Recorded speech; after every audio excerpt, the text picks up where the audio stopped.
leave it to the professionals.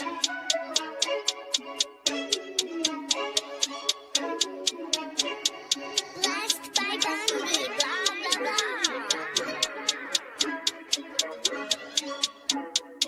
Started off with a bit, now I got coin. I see where y'all going. Been poppin' since Web 1, hella hoes on Web 2. I was living a dream, now I'm on Web 3. And it is what it seems, topping the pyramid schemes, I'm telling you. I'll sell you a percentage on Nebula. Shout out to Vince, yo, set it up. Surfing on the web and I'm shooting at 3.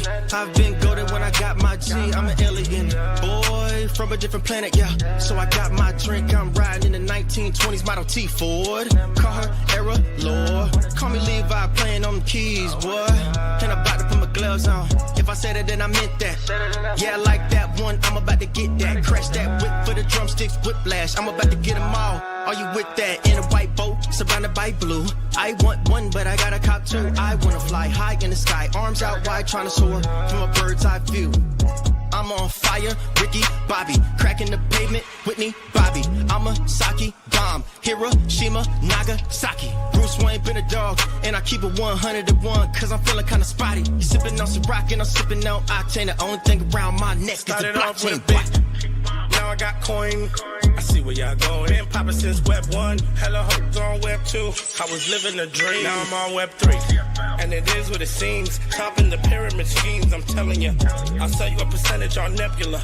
Shout out to Vince, yo, set it up. NFT, Twitter, blockchain. Seeing with the ghosts and we ballin' like the Brown James. Crypto.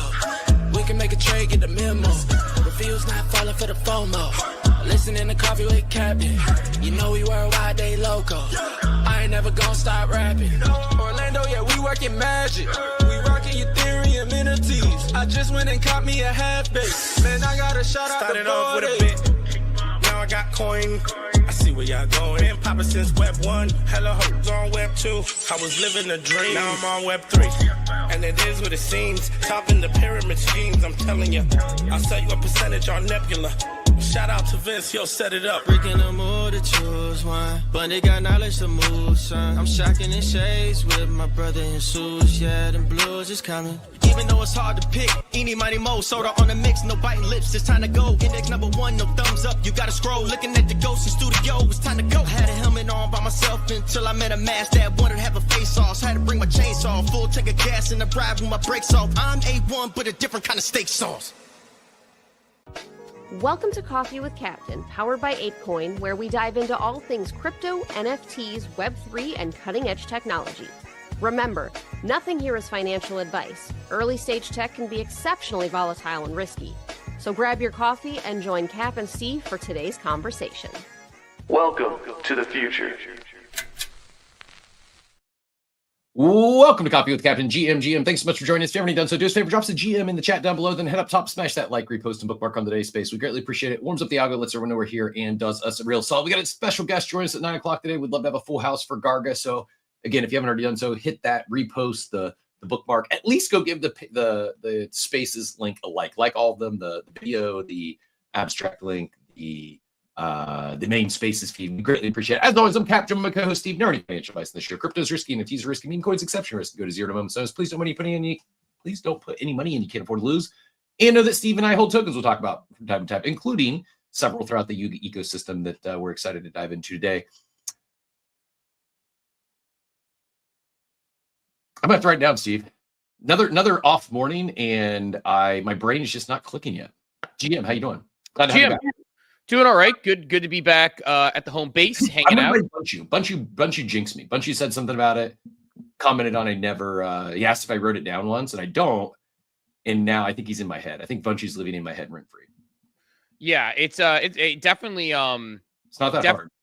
I mean, it is kind of hard. I mean, it's a good little good little intro. But GM to everybody out there, RDL, Von Fronten in both chats, Diablito, all our good friends hanging out in the chat. GM to everybody in the abstract chat as well. And if you're out there, by the way, again, like, retweet, and comment on the room if you would be so inclined. Got Garga coming on today, so would be super helpful for us as well on that.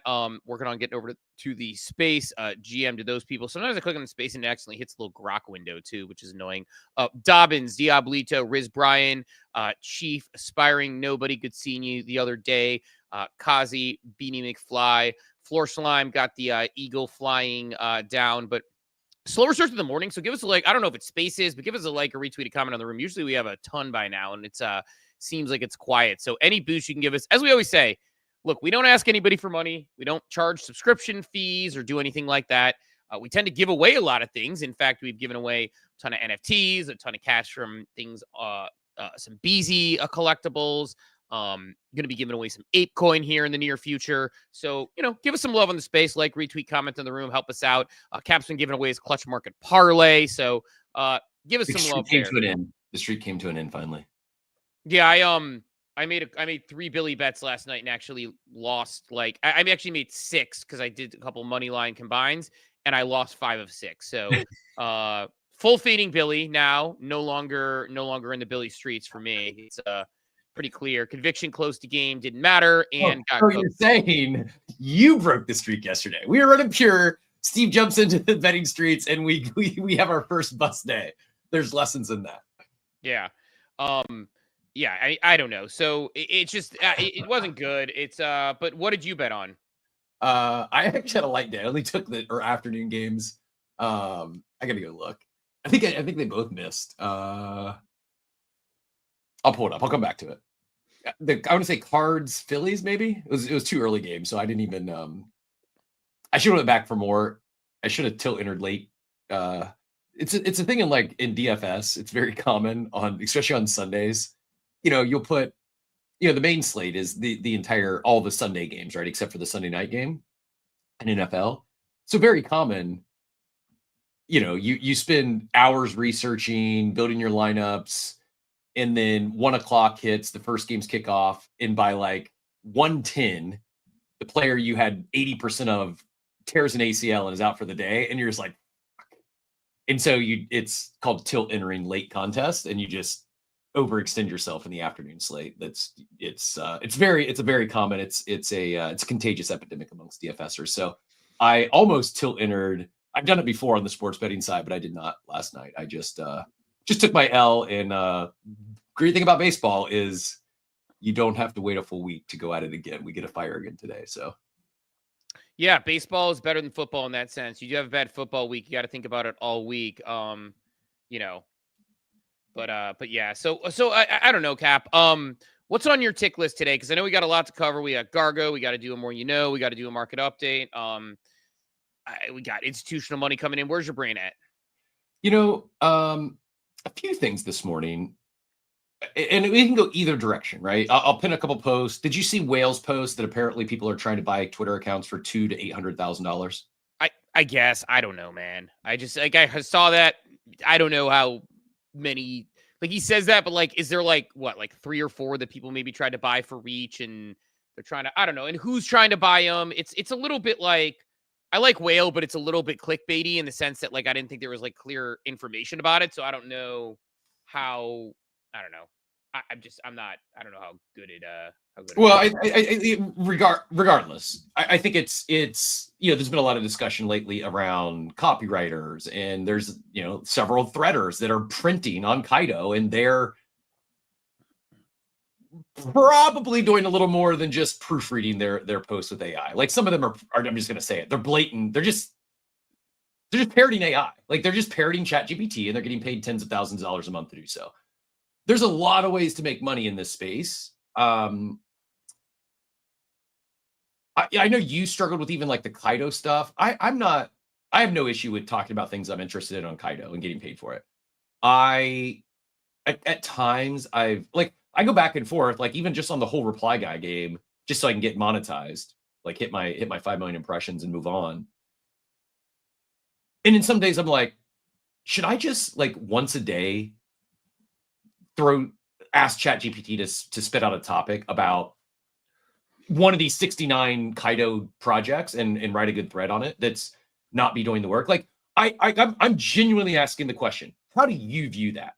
How would you in chat tell me, if my account, who I've never put out an AI thread before. I've written things, put it in AI and said, please proofread this. Let me know what, is there anything you would change? But I've never just said, hey, type up a thread on Open Ledger. I've never done it. Like, am I mid-curving this by leaving money on the table by not because the reality is I can write. I've been told I'm a decent writer. I just don't enjoy it. I'd much rather talk. So what I should do is I should probably just flip the video camera on, talk, share my thoughts, and send out the video. I should commentate this shit. I also think even if I do that, I know I need to put out more written content. I don't enjoy it. It's easy to do with AI.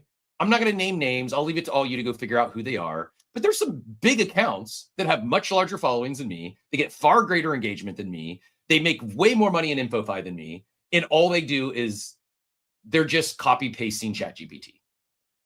Thoughts?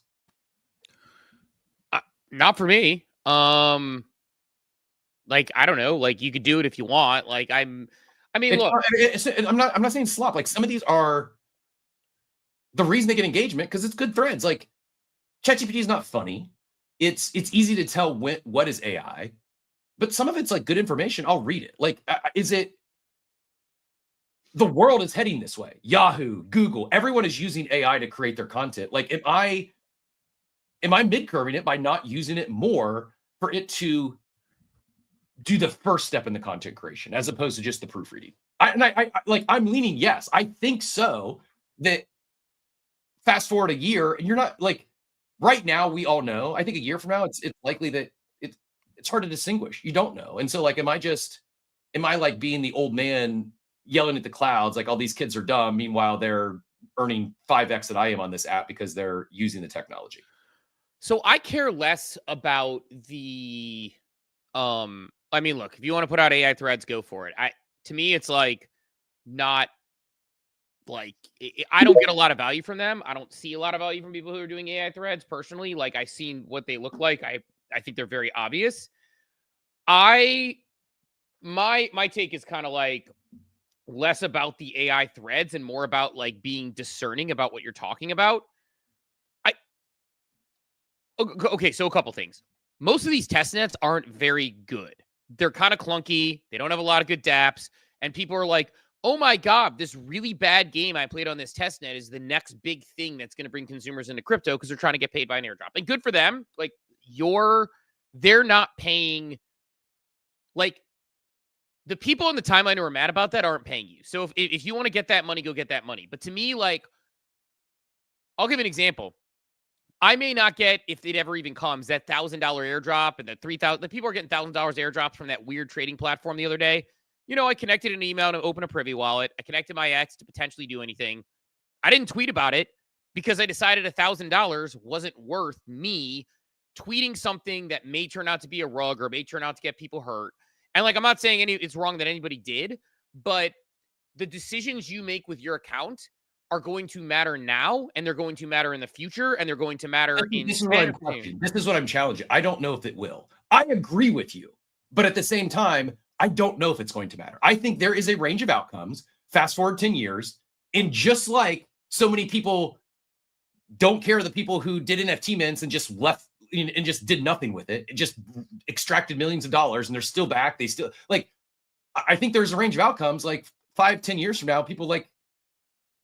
No one cares who created with AI and who created with their own. No, it's not about creating with AI. I don't care about creating with AI. Like, I'm not a fan of it, like, right now, because it's very obvious. And once people train it better on voices, fine, go for it, right? Like, you want to do that. It's more what you promote. Like, I would probably do something like for example, if you want to talk about Polkadot, it's interesting. Like, that's probably something that's worthwhile. There's probably some good things to get on there. Try to rank on a leaderboard like that. If I see another random AI agent that I'm not sure what it does and it doesn't make sense pop on Kaido, like, it's like, there was like, people were talking about how Humanity Protocol was a game changer. And then like their founder was not a proper human and was using was catfishing or whatever. I guess, I don't know. I didn't follow it super closely. But the point being, like, people may not care, and people may not care down the line what you promote. To me, I just don't have it in me to jump on the timeline and be like, yo, Open Ledger, which I don't even fully understand what it does, is the next game-changing thing. Or, oh, like, everyone's like, check out Open Ledger. I'm like, I went on there. I can't connect to wallet. I can't figure out what I want to do with the phones. I can't play the game. Like, it's just, I don't need to do that personally. Now, again, everybody's got their own journey, and I'm not the person paying you, so you don't need to care what I think, nor does anybody else. But to me, I cannot bring myself to go look at a random, like, there's one AI agent, like AI, I didn't end up getting like a big airdrop for it because I just got the Kaido staking one. But the one that's Kaido staking airdrop that just came out for that one that's like a trading bot for you. Like, that's interesting. Set parameters, take that out of it. And so I tweeted about it. It didn't get me any real yaps, but I saw it on the Yapper leaderboard and I thought it was an interesting product. That's fine. I would just be cautious of like, what leaderboards do you want to rank on and why? And what's it going to do for you? And like, do you care if your audience ends up losing money or getting invested in something that's dumb? Or do you care if your credibility like slips because you talk about how this test net on this thing is awesome and people go on there and like, this is a trashy, not well put together test net. So those are decisions you got to make for yourself. I'm not saying anything is right or wrong in one direction or the other. I'm just saying my choice to not go on hard on every like, I considered a world where I just do a thread on every single thing that comes into Kaido, what it is, and then give an honest opinion on it. But that would actually hurt me on Kaido because there's loyalty scores. But yeah, man, look, you want to do it. But I think I'm less concerned with the AI part, even though that's obviously easy to spot. I'm more concerned with what are you sharing with your audience? And like, are you pretending to be enthusiastic about something that is like, let me put it this way, and then I'll kind of put a button on it. I won't name names either, but I can tell you, and I've talked to you offline about certain people who promote all the big next things, and their credibility in my mind has lowered because they only talk about the next big thing. And then I look at it and I'm like, this thing's not that impressive. And I used to follow the you. next big thing. It's they're talking about everything. And I think I saw it was Loki. Someone just said like, as soon as these like InfoFi is, the bubble might burst as soon as these companies realize they're not seeing an ROI because there's just too much. I shared it the other day. I wasn't even aware of this, but subconsciously, I haven't muted it. But subconsciously, I have. Subconsciously, my brain identifies something that's on the a Kaido leaderboard, and when I see a post about it, I just scroll. And it could be a great post, human or AI. My brain has already checked out. My brain thinks it's just another Kaido spam, and the so problem is, if it was interesting, if something caught your attention, it won't. But I think Kaido or not, it could. Like, I think it could. If someone was like if something came on Kaido and it's like, do you do daily fantasy and you need an AI agent? And like you'd be like, oh, this is interesting. Let me read this, right? Like, if maybe, but my point is like the first time I see it, probably not, because my brain identifies it as an InfoFi farm, and so like it probably takes me seeing it 3 or 4 times. Like, oh, there's actually something new. This might be different, not just another test net that there's nothing I can do on yet. Also, I kind of blame the protocols. What the hell are you doing, spending this kind of money? Driving this attention, getting people talking about your chain when there's nothing to talk about. You're wasting you're blowing your one shot. Because then after you launch and you actually have stuff to talk about, you blew your shot. Like I think part of it is like the timing of when they kick off these campaigns. They be a little more thoughtful. Like, do a campaign where there's actually something to do and people can actually create real user-generated content, not just spam. Oh my God, this is the game-changing. You can connect your wallet, Steve. You can get an AI agent to buy tokens on your behalf. By the way, we've been able to have that's existed for a year. Like, it's not even novel. And they're like, oh, this is the greatest new chain. No, it's not that cool. It's just they're putting lipstick on a pig. Anyways, I am curious to get Andrew's thoughts on this. The other thing I wanted to share is it does appear, I'm not going to say they're dead, but I got a chart here on the screen. Pump Fund's weekly trading volume, the lowest it's been in the past 9 months. If you're in meme coins, pivot to utility coins. I would say pivot to brand coins, pivot to functional coins. I think it's not dead. There'll always be the DJ and casino, but I do believe the meme casino, the launcher casino, I do believe has already topped, and that Pump Fund raise is going to be interesting. They definitely were too late to it. They should have done it months ago, and they would have. I mean, they probably still sell out, but like Do you think there's any world that pre-sale actually don't raise their billion bucks? No, I mean, there's enough DGens who think that it's like, I mean, there are But still people. what if that chart continues? What if they delay another 3 months and there's just like there's enough people who care. Like they think there's people who think, like, I got in this argument with Stats a couple weeks ago. It is GM guys want to say the most useful feature of InfoFi is giving me a list of the top accounts to mute in CT. Only half joking about that, by the way. And that's your point you're making here. And like, that's why, like, do you want to be that guy that everyone's like, oh, Cap's opinion isn't actually valuable anymore? Like, that's the point I was making. I'll get to the pump fun thing in a second, but like, that's the point I was more making is like, there are people who are major players in this space who I look at them and I don't take them seriously anymore because I look at their account when they just post the new thing to get on the new leaderboard. And I'm like, you just told us about all the hot new stuff. Stussy in the chat says, I take the leaderboard as a mute list. 8 out of 10 are usually muted based on their previous post. That's what I'm saying. Plus, like, attention for mindshare, it's skewed data based on biased incentives. Data is worthless. I don't think it's worthless. I just think it's at the very clunky, definitely not in state. And this is also, I'm not saying it's Zeet. I'm not saying it's Pons' deal. But if Kaido doesn't make some changes soon, they're going to be the blur of this cycle. Yeah, it is too, I think this is the diminishing returns. I talked about this, by the way. This is actually was more or less my prediction when we first talked about Kaido way back when I was fading it, and I faded it too early. I got into it at a time when I'm like, all right, like the airdrops for the staking make sense. It's easy. I'm putting some stuff on there. I'm going to do that. Maybe I'll talk about some things I like. Maybe they have another TGE coming up, so there's another opportunity there.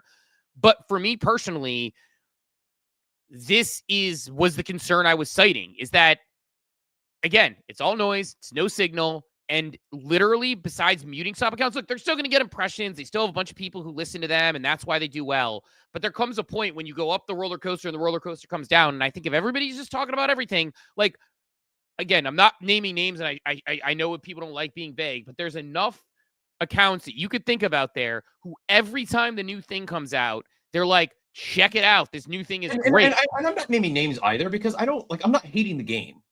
I don't enjoy the game. I don't think it's the greatest game, but I'm not going to hate the player. Like, go get yours. Like, each their own. I'm not muting these people. I'm not blocking these people. I've said my brain probably checks out on most of their posts now, but I don't care. If you want to play the current meta and go talk about things that are going to get you paid, do you. It's fine. Just like it's not risk-free, right? Like, I think that's something that's what I'm trying to drive home is like, it may not cost capital and hard capital, but it absolutely could cost you some of your social capital. Or it could blow up your social capital. Like, it really is. It might not matter at all, but it's like, that's a risk that I'm not willing to take. Like, I haven't taken a risk with my brand and reputation up until now for a little bit of money. Like, it also could for someone who's building their account, like they could this has happened. People have become KOLs, influencers, large accounts because of Kaido, because of InfoFi. Like, it's how Clemente, ICO Beast, and Jin did it with Pac-Moon. That's very different than this. Very different than this, though. Very, very, very, very. No, that's very, very different. And here's why.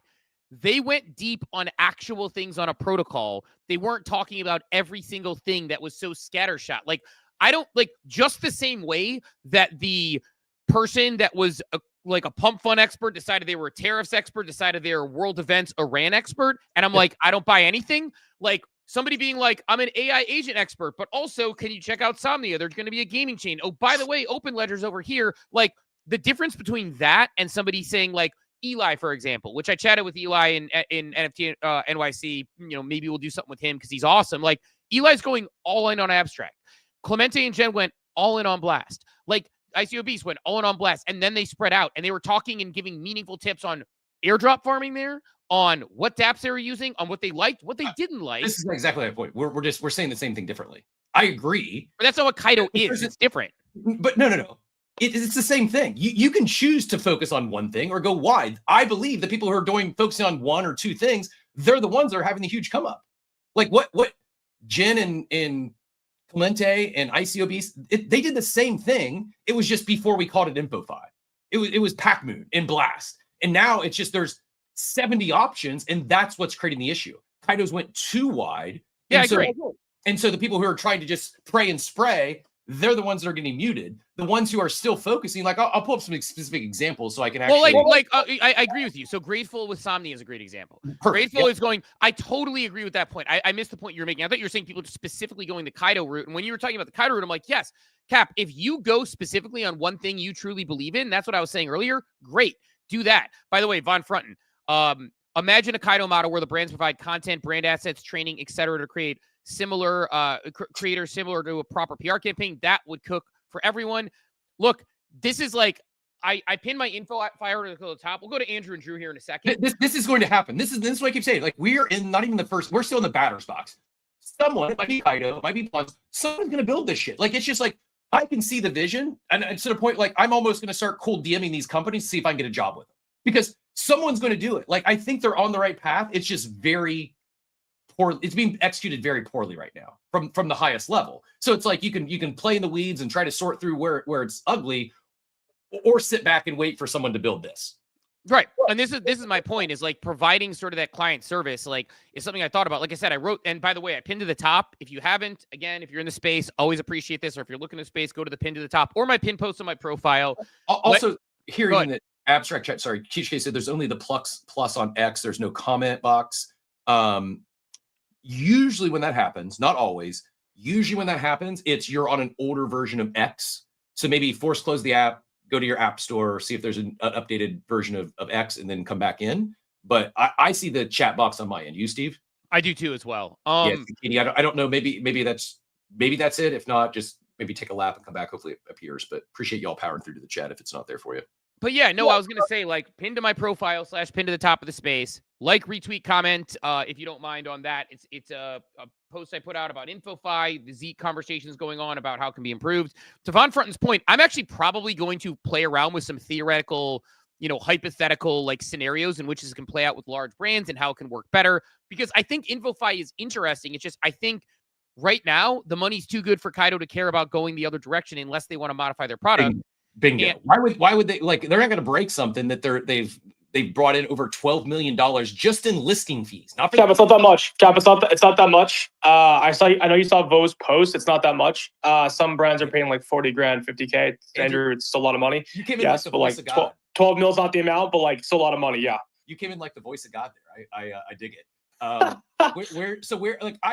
Where can I ask? And you don't have to share, but like, can I ask where you're getting the info where you're getting your 40, 50K? That seems more reasonable. Yeah, so like if I can, I'll disclose some of this. Some of the partners we work with at our agency are also on Kaito too. I'm not going to name names. We've got over 70 partners, but like they've told us that they've paid this amount of money. So like they've told us. That's all I know. Awesome. No, appreciate you sharing. And I can't say who it is, obviously, Cap. But yeah, lower ticket stuff too. I saw we had Drew come up too, threw his hand up. But Andrew, why you're off mute? I am curious. Thoughts on the earlier conversation. What I assume that's what brought you up when we were talking, to lean into AI or not. Like, how far do we go with this thing? What are you? And I gotta say, like, you guys being on your 931 show is fucking impressive. Like Rogan's like at like 2,413. I just checked his podcast or something, and like that's fucking insane to be honest. Like, it's fucking nuts. And I gotta say, like, Steve, like, your wife Dawn is here every fucking time I tune into the show. Like, that's also pretty insane that she's like not missed the show to my recollection. Like that's fucking crazy. But like on the InfoFi stuff, similar alignment with what you guys were saying. A lot of it is like really kind of like stuffed down our throats in a kind of a negative way. I think there's a way better way to go about the content creation posting side of things.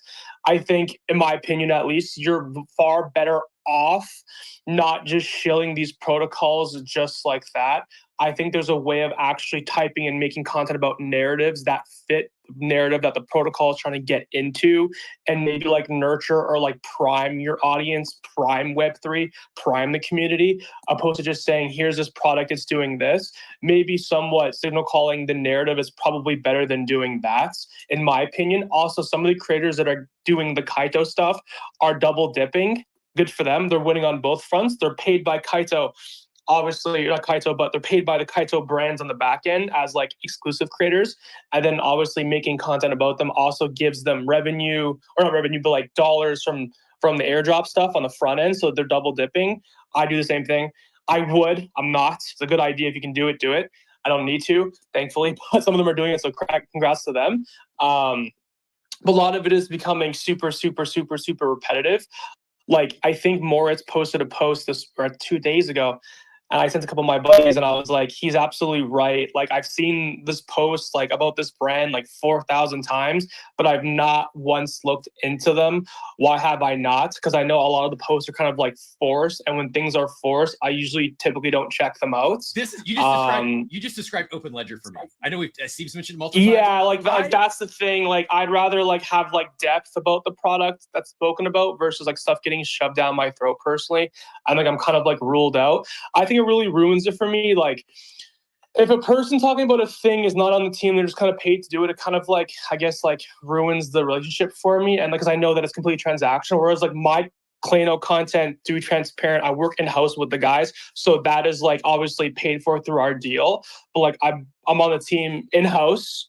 I believe in what they're doing. Like, but the content I think reaches you guys in a different capacity because I'm literally in-house for a while and have been for a while. So like it's a little bit just kind of like versus like a one-off deal that's making, $1,200 for like this post or something. So I hope it comes across differently, because that was the intention when we kind of struck this thing to kind of give like my personal context there.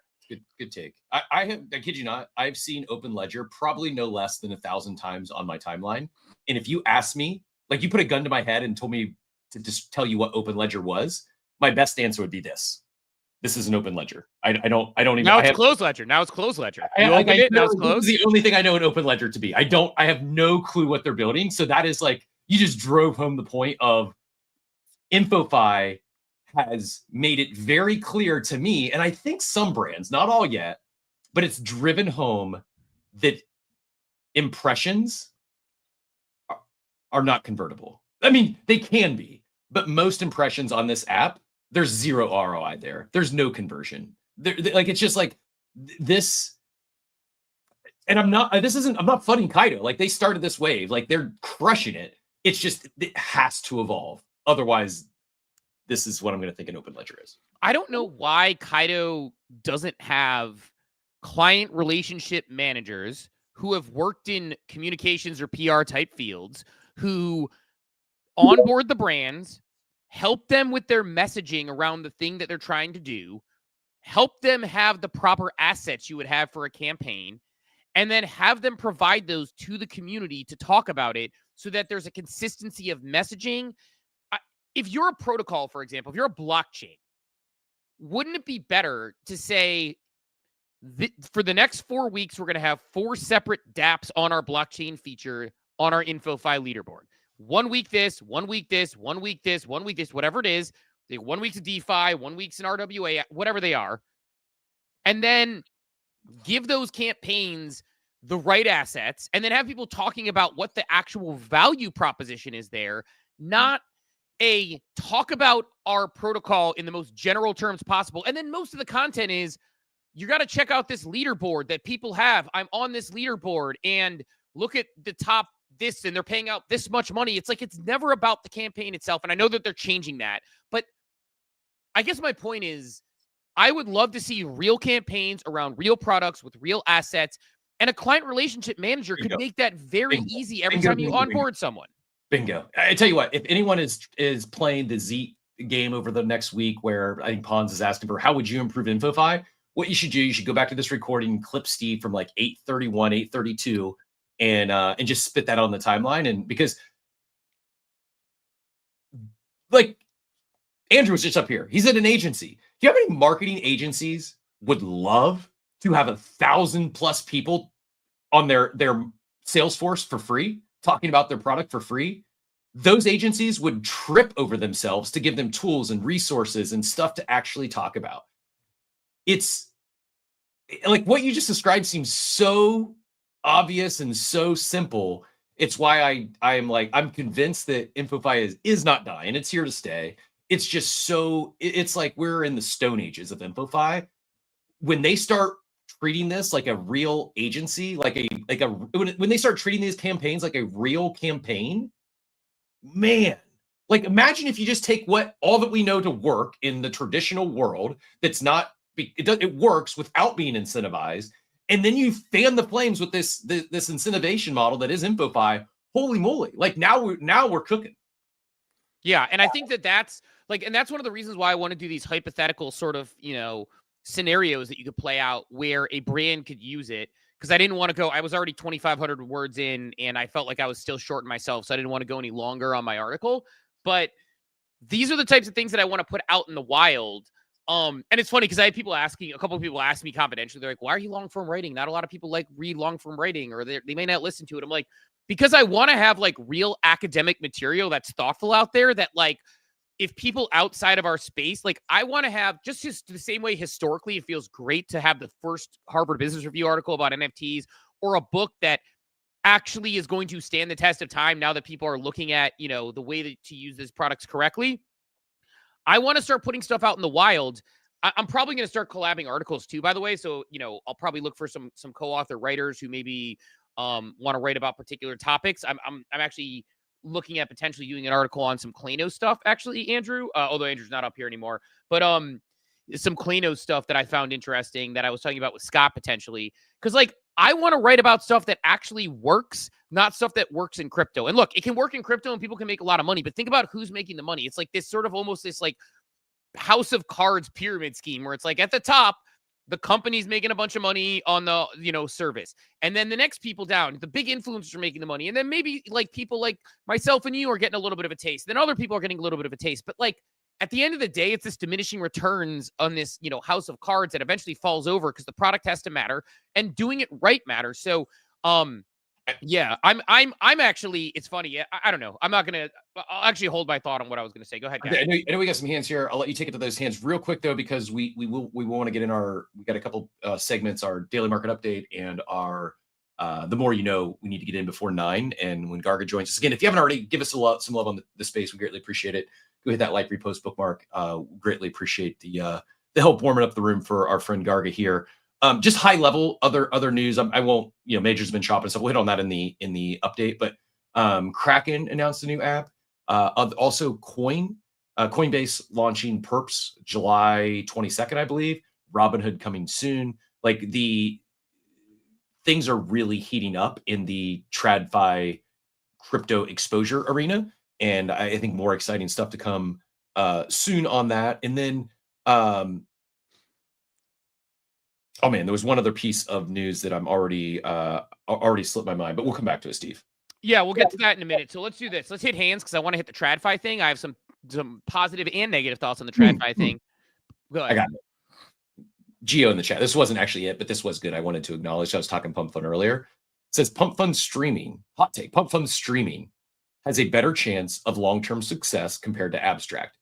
I'm not sure I agreed, but I kid you not, I had the almost identical same thought last night is regarding Pump Fund streaming. And I don't know, probably not worth the conversation right now with so much else going on, but I don't know. I saw him put that and it was wild because I had a similar thought last night about these dApps / chains. And is there going to be a streaming war where one of them wins and becomes like the crypto platform that starts attracting a lot of other traditional streamers?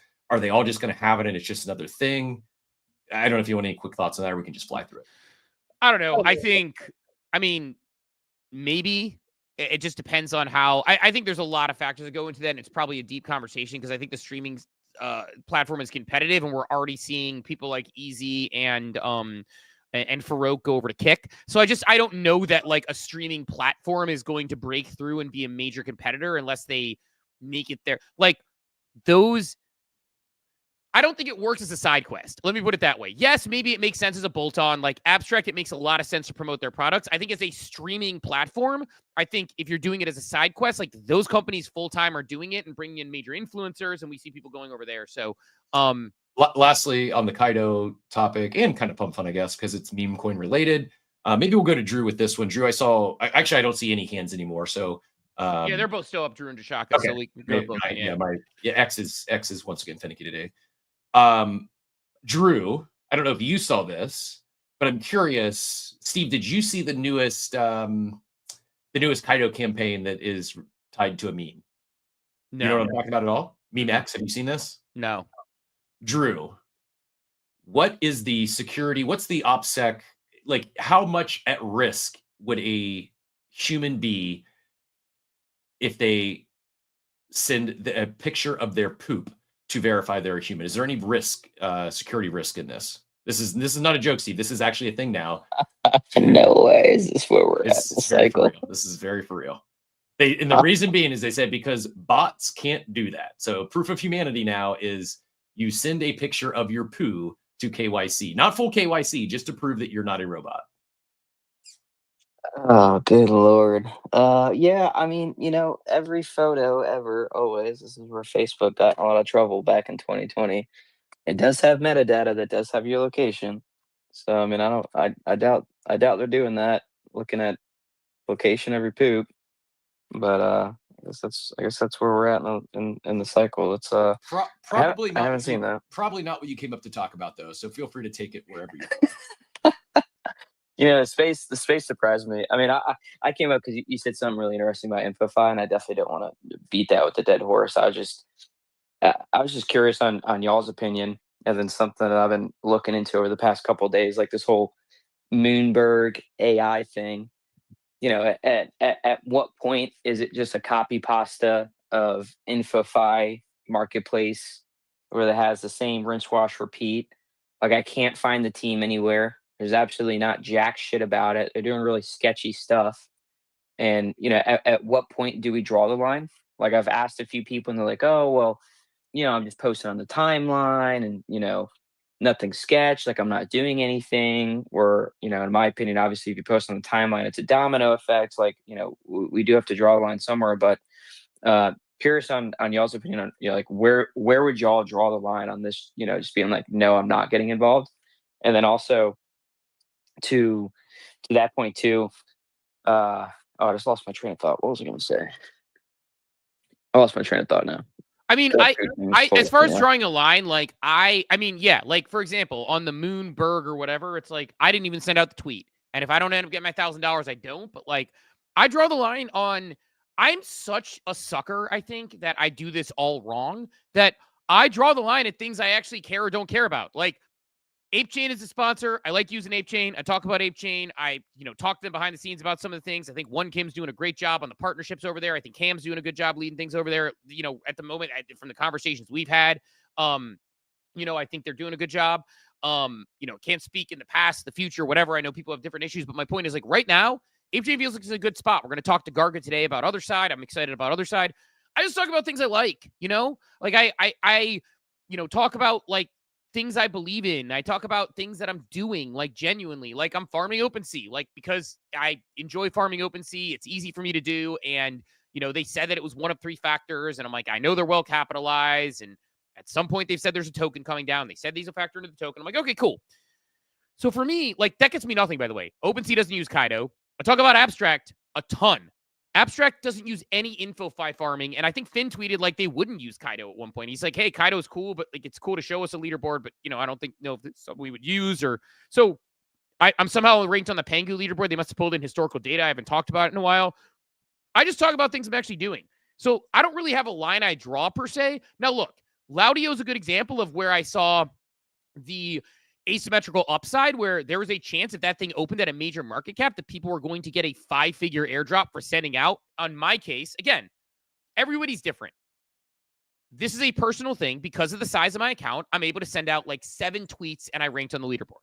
On my first like 5, I was in that like safely in the top like 300 or whatever the number was. So I'm like, okay, cool. Like that's good. And it ended up being like a $3,000 airdrop. Normally that is something I probably wouldn't go after for that sort of thing, but the upside based on market cap calculations could have been much higher. So I went for it. I'm not saying everybody should have that. Like that was one where the risk reward paid off. It was easy. I was transparent about what it was. I was interested about the experiment. End of the day though, like there's not really a line for me to draw. It's just a matter of like, am I interested in this product? I have tried. God knows I've tried to look at the Kaido leaderboard for some of these protocols, read about what they're doing, not understand it, put into ChatGPT, still don't understand it. Doesn't make sense. Seems like the same thing. Doesn't seem novel. And I don't talk about it and I fade money. So like, like, could I be better about certain things? Sure. Like, could I find them? Yeah. But it's like not even about drawing a line for me. It's just, I talk about the things I care about. Jashaka, go ahead and get in here. Or Drew, go ahead and respond, and we'll get Jashaka in here after that. Yeah, I was just gonna say. I mean, I think someone's creating a dashboard too. It's really interesting to see the when the campaign is active and when a quest or Kaido or whatever it is forces you to talk about that one thing when it's talked about versus when the campaign and the quest ends, how it just falls off a cliff. So, for a lot of these companies that are paying 30, 40 grand, I mean, I guess that's worth it for user mind share. I don't necessarily think it's user acquisition because as soon as it stops, they're on to the next. Excuse me. Well, and just to be clear, for the 30, 40 grand, that's just to get listed. That's not even a campaign. Unless I'm mistaken, Andrew, feel free to correct me. But oh shit, really?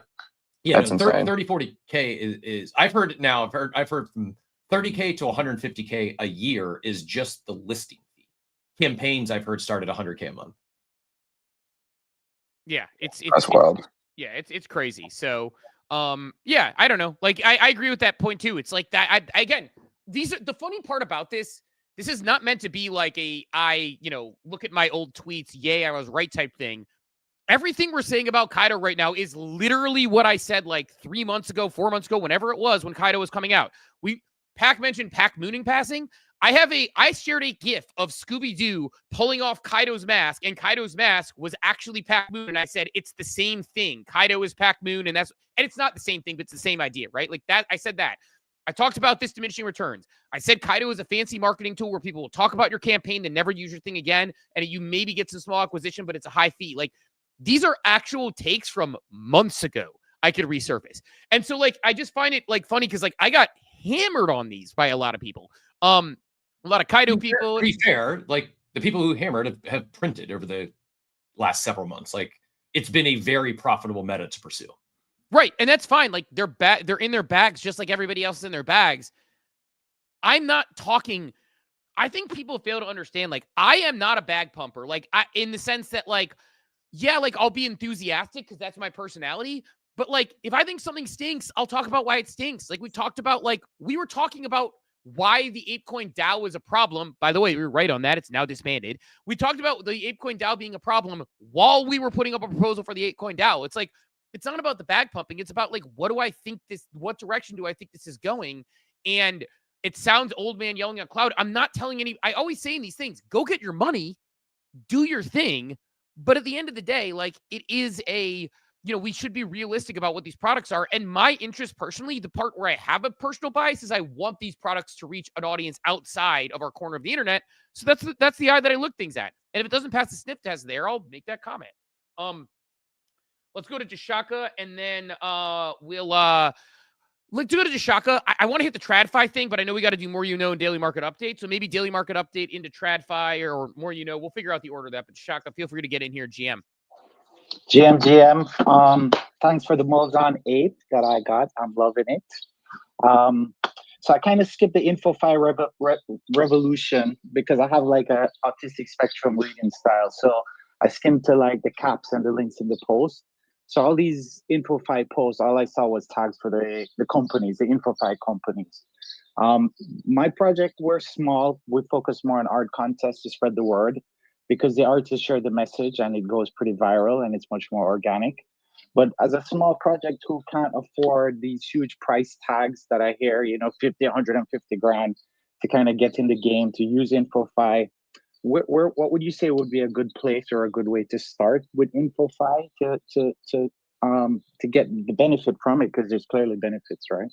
I mean, I don't know that it's easy. It depends on what your reward system is. I mean, I think just trying to run a real business and do traditional biz dev and marketing is the way to go for most people.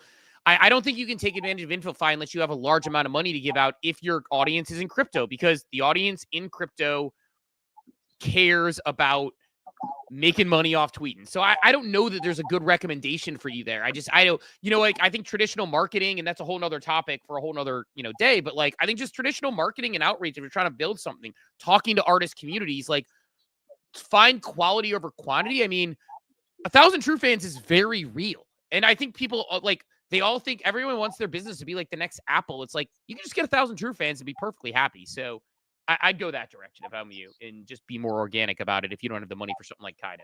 So Yeah, no, we're doing the art contest. We actually got a cool one right now where you can win a Bored Ape Kennel Club. We got, when artists spread the word, it's so organic, and the InfoFi just doesn't feel organic.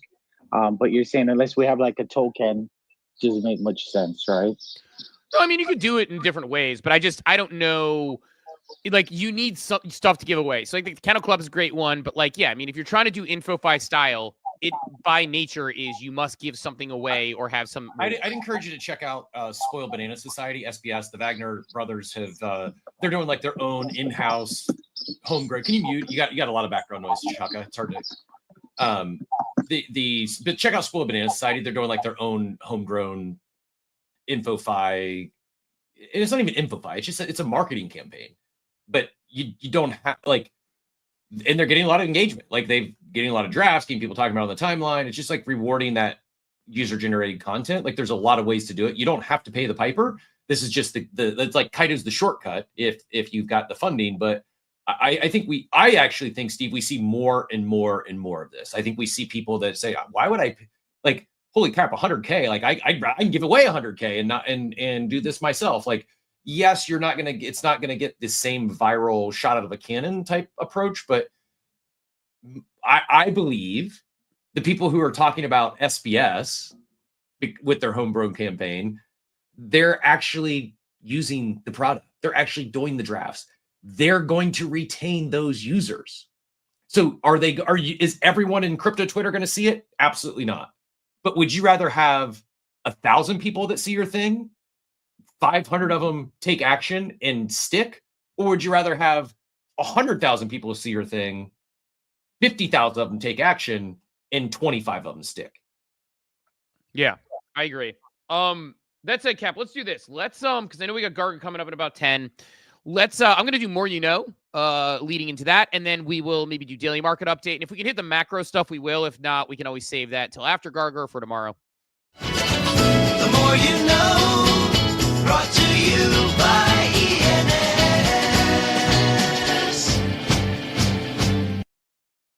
It's time for the More You Know, brought to you by ENS. We're going to have Garga on today with some big Otherside announcement. Otherside's Yuga Labs' bold vision for the future of immersive, community-driven gaming. First introduced in 2022 with one of the largest NFT mints in history, Otherside combines Web3 technology, interactive storytelling, and open world exploration. At the center are Other Deeds, unique plots of land that double as gaming assets. Some feature mysterious beings called codas, which we know have been decoupled, and now we're learning their purpose. Since launching, Yuga has brought the vision to life with massive playtests. First trip took place in July 2022, dropping thousands of players into a live demo with real-time physics, voice chat, and massive scale interaction. Second trip, March 2023, expanding gameplay and showing off the evolving world. And of course, several other mini play experiences after that. Otherside isn't just a concept, it's a working prototype. And with each test, it gets closer to becoming one of the most ambitious experiments in Web3 gaming and digital identity. And now we're seeing the opportunity to build, create, and play coming this summer as they move towards a persistent Otherside. And that was the More You Know, brought to you by ENS. ENS does more than you know, not just anchor your name across Web3, but anchoring it across the internet. It's your identity, simple, memorable, and unmistakably yours. Security, interoperability, and ease of use. Go to ens.domains to learn more and secure your ENS domain today. Cap, I wonder if we should just flip straight into daily market update. We can maybe hit some quick macro stuff. Let's do it. The daily market update straight to your brain. Powered by ApeChain, no hype, just gains. Moving on ApeChain, we bringing the heat. NFT spends alpha, never miss a beat. ApeChain on top, now we bringing the flex. The home of NFTs, figures now what's next. Come on, my head top, but you want the time to chop off for one time. It's time for the daily market update powered by ApeCoin, the home of NFTs. ApeChain has it all, bringing culture, fun, and community to the blockchain. Dive in and see why ApeChain is on top. Cap. Yes, so another choppy day in the world of majors. We'll scroll down to those and start first with Bitcoin flat at 107,000. ETH also flat, still under 2,500 at 24.45. XRP down 4% to $2.09. Solana down 1% to 141. Doge down 1% to 16 cents. Cardano down 2% to 55. Runes, I think Dog got listed and that pumped, as well as Magic, but that's already too much time on Runes. Memes also down, SPX down 6%, Bonk down 2%, Pepe down 1%, Trump is flat, Sheep down 2%. And you're not going to believe this, but when we get up to NFT land, it is another day of OpenSea voyages, as none of these NFTs mean anything except if you want to farm OpenSea voyages, and I guess maybe some abstract XP as well. This is the new meta. It's double dipping. Get your abstract XP along with your OpenSea voyages, abstract universe, punkism, shippers cards, abstractio game. I mean, a lot of those are. I mean, like, Canis Sapiens has been around. They're junk. Canis Sapiens, sure. Pixel Lady Maker Kata, like it's not gonna. It'll be zero as soon as the farming is done. Whatever. If you want to drop a low cost free project so people will farm it and get OpenSea points and abstract points, fine. Just don't buy these NFTs expecting them to retain any value once the if you're in, probably get out while the campaigns are still going on. Big Pudgy's down 1%. I truly hate it. Like you can't, like it's I really hope they make changes to this campaign because it is, I don't know. It's definitely not going to help bring NFTs back. I know that much. Anyways, Pudgy's down 1% to 9.3. The gotcha weapons down 2%. And I still haven't done it. I'm going to take a note today. Thread on OpenSea fees. I bet people are going to be floored when they see how much money OpenSea is making off this farm. Anyways, that's our daily market update brought to you by ApeChain. ApeChain on top, and we're going to talk some exciting stuff about ApeChain here in a second. The one thing I don't want to front run our conversation with Garga. I'll let you zoom it back out to macro.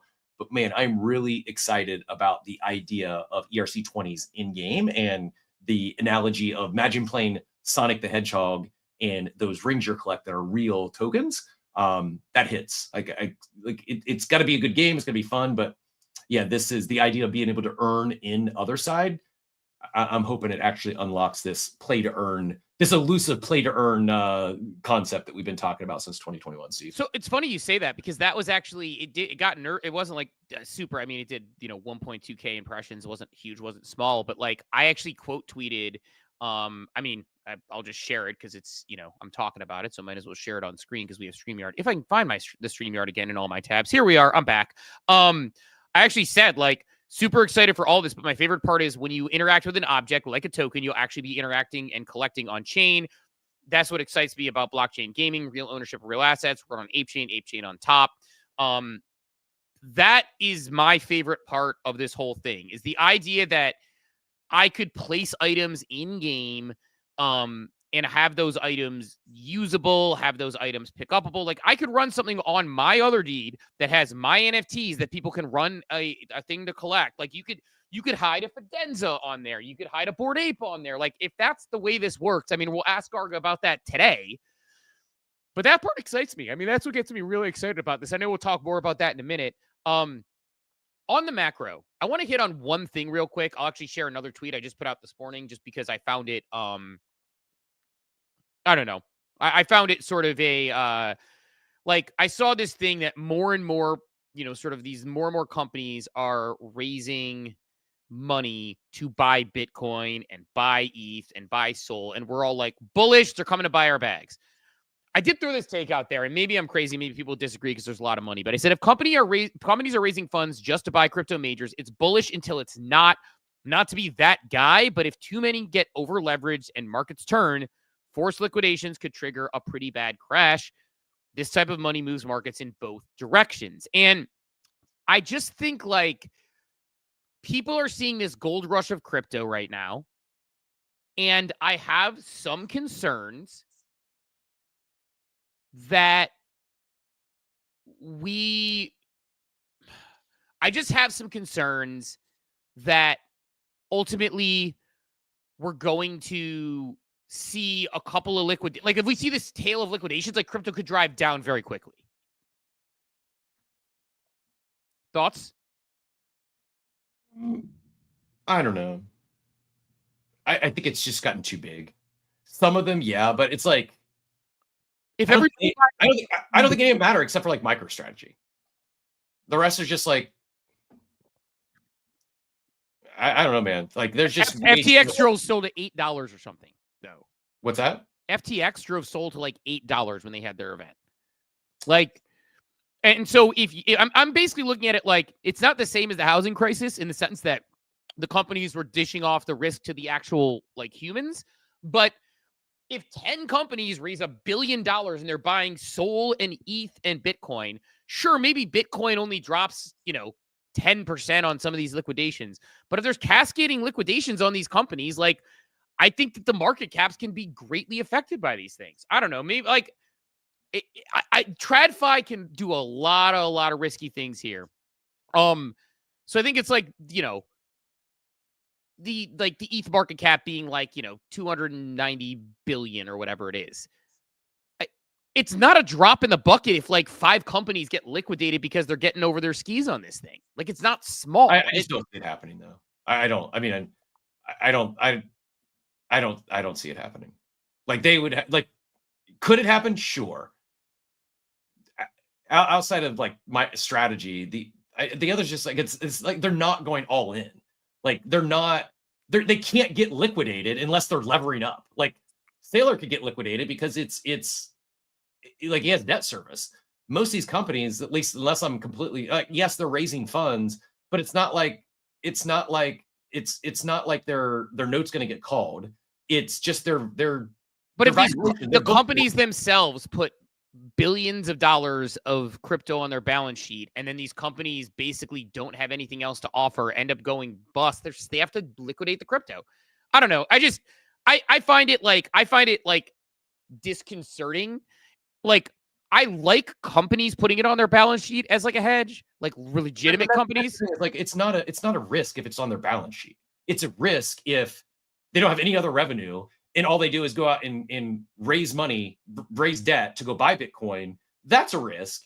But if they have, like, most of them are not doing that. They have $100 million in treasuries today, and they're going to move 10 million of that into Bitcoin. There's zero risk there in terms of the company going belly up or having like a negative impact. It's just like now, if 90% of the public companies started deploying the Sailor strategy, then it's a freaking house of cards. But the way that most of them are going about it, it is just a store of value. And Bitcoin could fluctuate, and it's not going to impact them whatsoever, other than maybe, it'll impact their balance sheet and maybe their ability to go out and raise more debt. But yeah, I don't think that is it. Now, probably the bigger concern is, are we going back to custodying our crypto again? Like, is Robinhood insulated from, is it impossible for Robinhood to have an FTX type outcome? Is it impossible for Coin to have an FTX type outcome?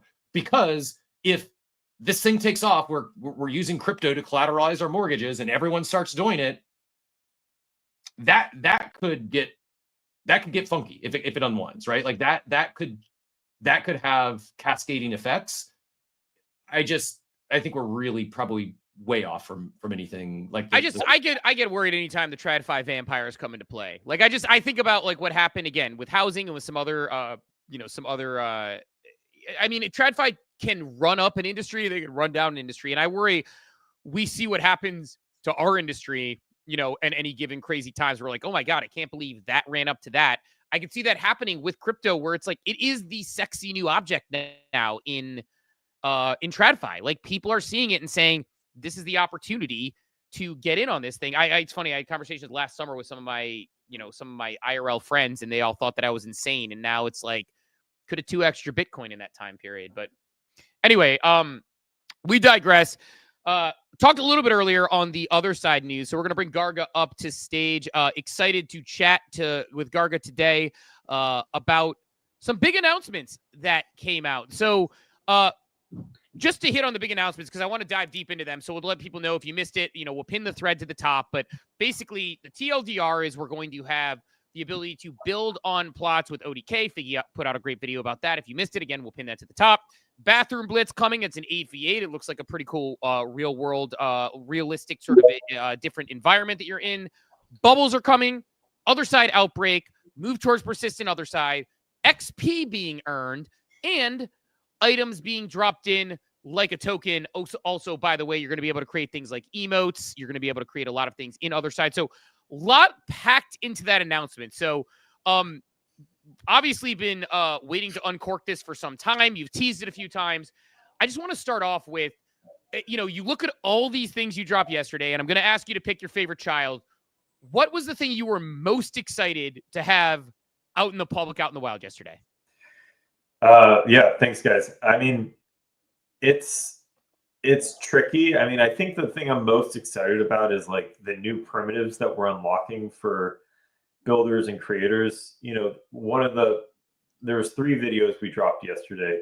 One shows all the development that's been happening for other deeds. We've been teasing out slowly the 29 biomes, renders of each of these kind of wild, psychedelic, strange environments for Otherside.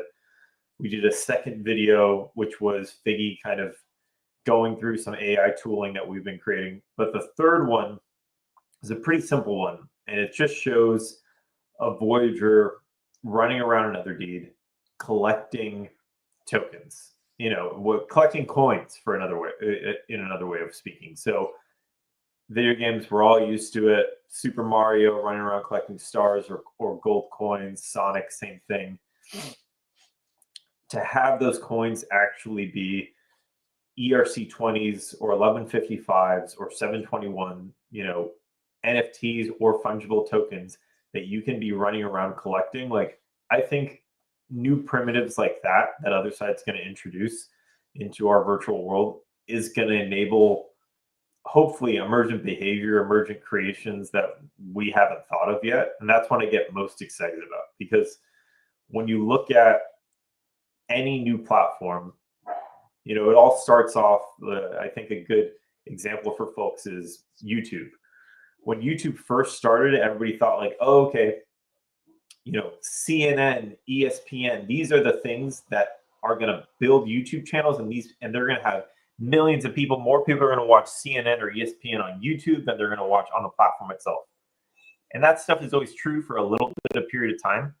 But what you then find is, no, people evolve into, you know, the platform kind of finds its new creators. And today, obviously, it's like 2 guys, you know, getting drunk talking about sports has like 20x, 50x the viewership of, you know, CNN or whatever else it is. And I think when you're creating a virtual world like Otherside, unlocking new primitives for folks to build with, to engage with, can lead to new kinds of games, new kinds of experiences, and I think that's just super exciting. Yeah, it's funny because like we had you on about 3 weeks ago. I had no idea any of this was coming down, and I made the analogy of like you gave the IP rights and Bored Ape Yacht Club, it opened up this whole new way to do things. Is Otherside sort of that playground that you're looking, and ApeChain that playground, and it feels like very much so, especially when you say things like these new primitives, which I think it's a great way of putting it. And that part is what excited us the most, that idea that you could grab something. So is the idea in that exact example that, you know, you're able to have your other deed, you build using sort of existing pieces on other deed, and we'll talk about how you build because I think that's interesting. We'll ping Figgy on that in a minute here. But is the idea that you would be able to maybe hide, you know, do a scavenger hunt for NFTs on your other deed that maybe you create of your art, or maybe you put a Bored Ape on there or a Fidenza or anything, and people would theoretically be able to collect that from a deed? Absolutely. You know, the idea is either from another deed or from an ODK built experience.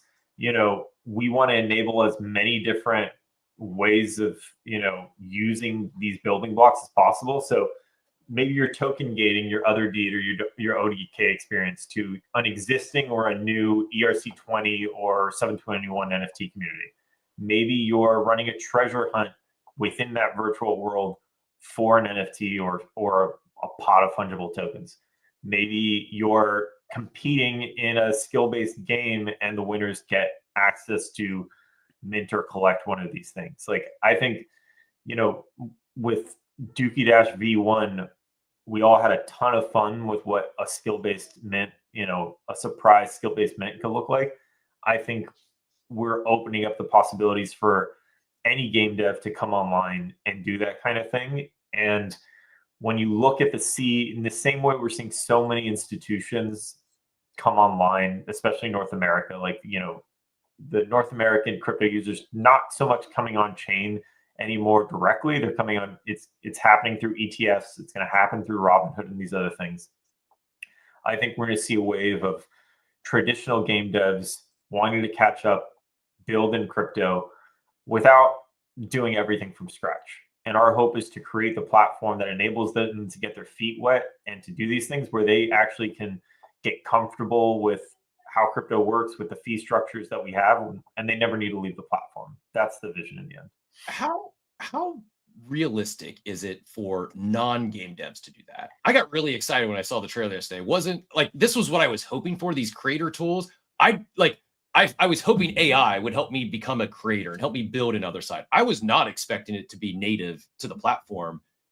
So I agree. I think like this could attract game devs outside of Web3 into this crypto native environment. Is it also part of the vision is to help people like me, who's not a dev, I'm not by any stretch of the imagination, to create in this world? And then do you see others who aren't in the club, aren't in crypto, like, but they're a gamer, they just never built. Do you like, is that also a demographic you're looking to attract, to bring them in and start also creating and building in this world? Absolutely. So we think of it on kind of on a barbell level. So on one side of here, we have, we're trying to raise the ceiling of what an experienced or amateur game dev has some familiarity with Unreal Engine is able to do quickly. So if you're that kind of person, you can build within the confines of Unreal Engine in kind of familiar territory. That means looking at blueprints, importing assets. We have many of our own blueprints that we've developed for folks. We have tons of different ways of deploying that world, a really easy way to deploy that world to the cloud so somebody can immediately jump in. It can be token gated, all that kind of stuff. And some of the creator tools that you saw Figgy voicing over yesterday, that stuff is intended to take that experience, which is really this kind of amateur / pro experience, and demystifying it a little bit, getting people to be able to talk in natural language to kind of work through the interface and build. On the other side of that, for really entry level people who, are just people who just want to have fun, don't have experience making games and all that kind of stuff. That's where we're looking at, okay, you can have your other deed and you can build on that thing in the game, not in Unreal Engine. Think of how you would decorate your house and build and decorate your house in like an Animal Crossing or something like that, and placing things and using kind of more of that inherent logic, and then taking some lower level creative UGC things like creating sticker packs or wearables for your avatar or that kind of thing. And I think the more, those are the two types of people that we need to keep our eyes on. Not everything, not everything's going to be accessible at the start to, the more normie user who doesn't have game dev experience. But I think these AI tools can help these two profiles start to converge more and more over the years. So it feels a little bit like Roblox, but built out in that sense for people who are maybe wanting to almost vibe code their way through it. How important is something like, well, I guess two questions. One, how important is like something like a Glyph wallet that gets you over to be able to get on there if you're not in Web3? Because if you're trying to really build this thing out, like outside of sort of our corner of the internet, let alone the club itself, there's probably something there. So how important is it to have sort of that Glyph wallet experience? And when do you think it'll be ready for, obviously a lot of announcements go over today, but thinking in the future, when do you think it'll be ready to say, hey, we're going to start doing campaigns to get real developers on here, real gaming people who are going to pull on with the Glyph wallet and vibe code their way onto building experiences like we're about to see with Bathroom Blitz? Yeah, absolutely. So for Glyph, Glyph started as Yuga ID a year ago.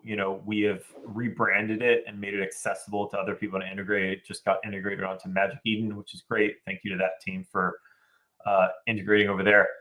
I think it's a really important part here. Like, I like to just log in with my Twitter. I think that's way less precious to me than, logging into a hot wallet. It's way less of a pain in the ass. And with that, you're getting a self-custodial wallet generated for you out of Privy.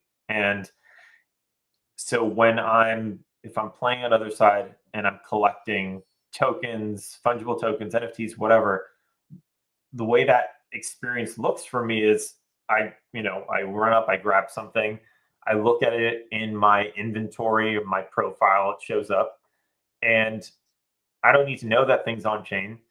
But if I really want to know more, there's like a details kind of link there, and it'll take you off to ApeScan or, and at that point, it's proof that this thing's on chain and it's composable. So folks like Otherpage and the Otherside wiki and all that kind of stuff, they can be ingesting that data. They can find other UI ways of showing that stuff. They can kind of do the data crunching to see like who has what and kind of who are we gunning for and that kind of thing.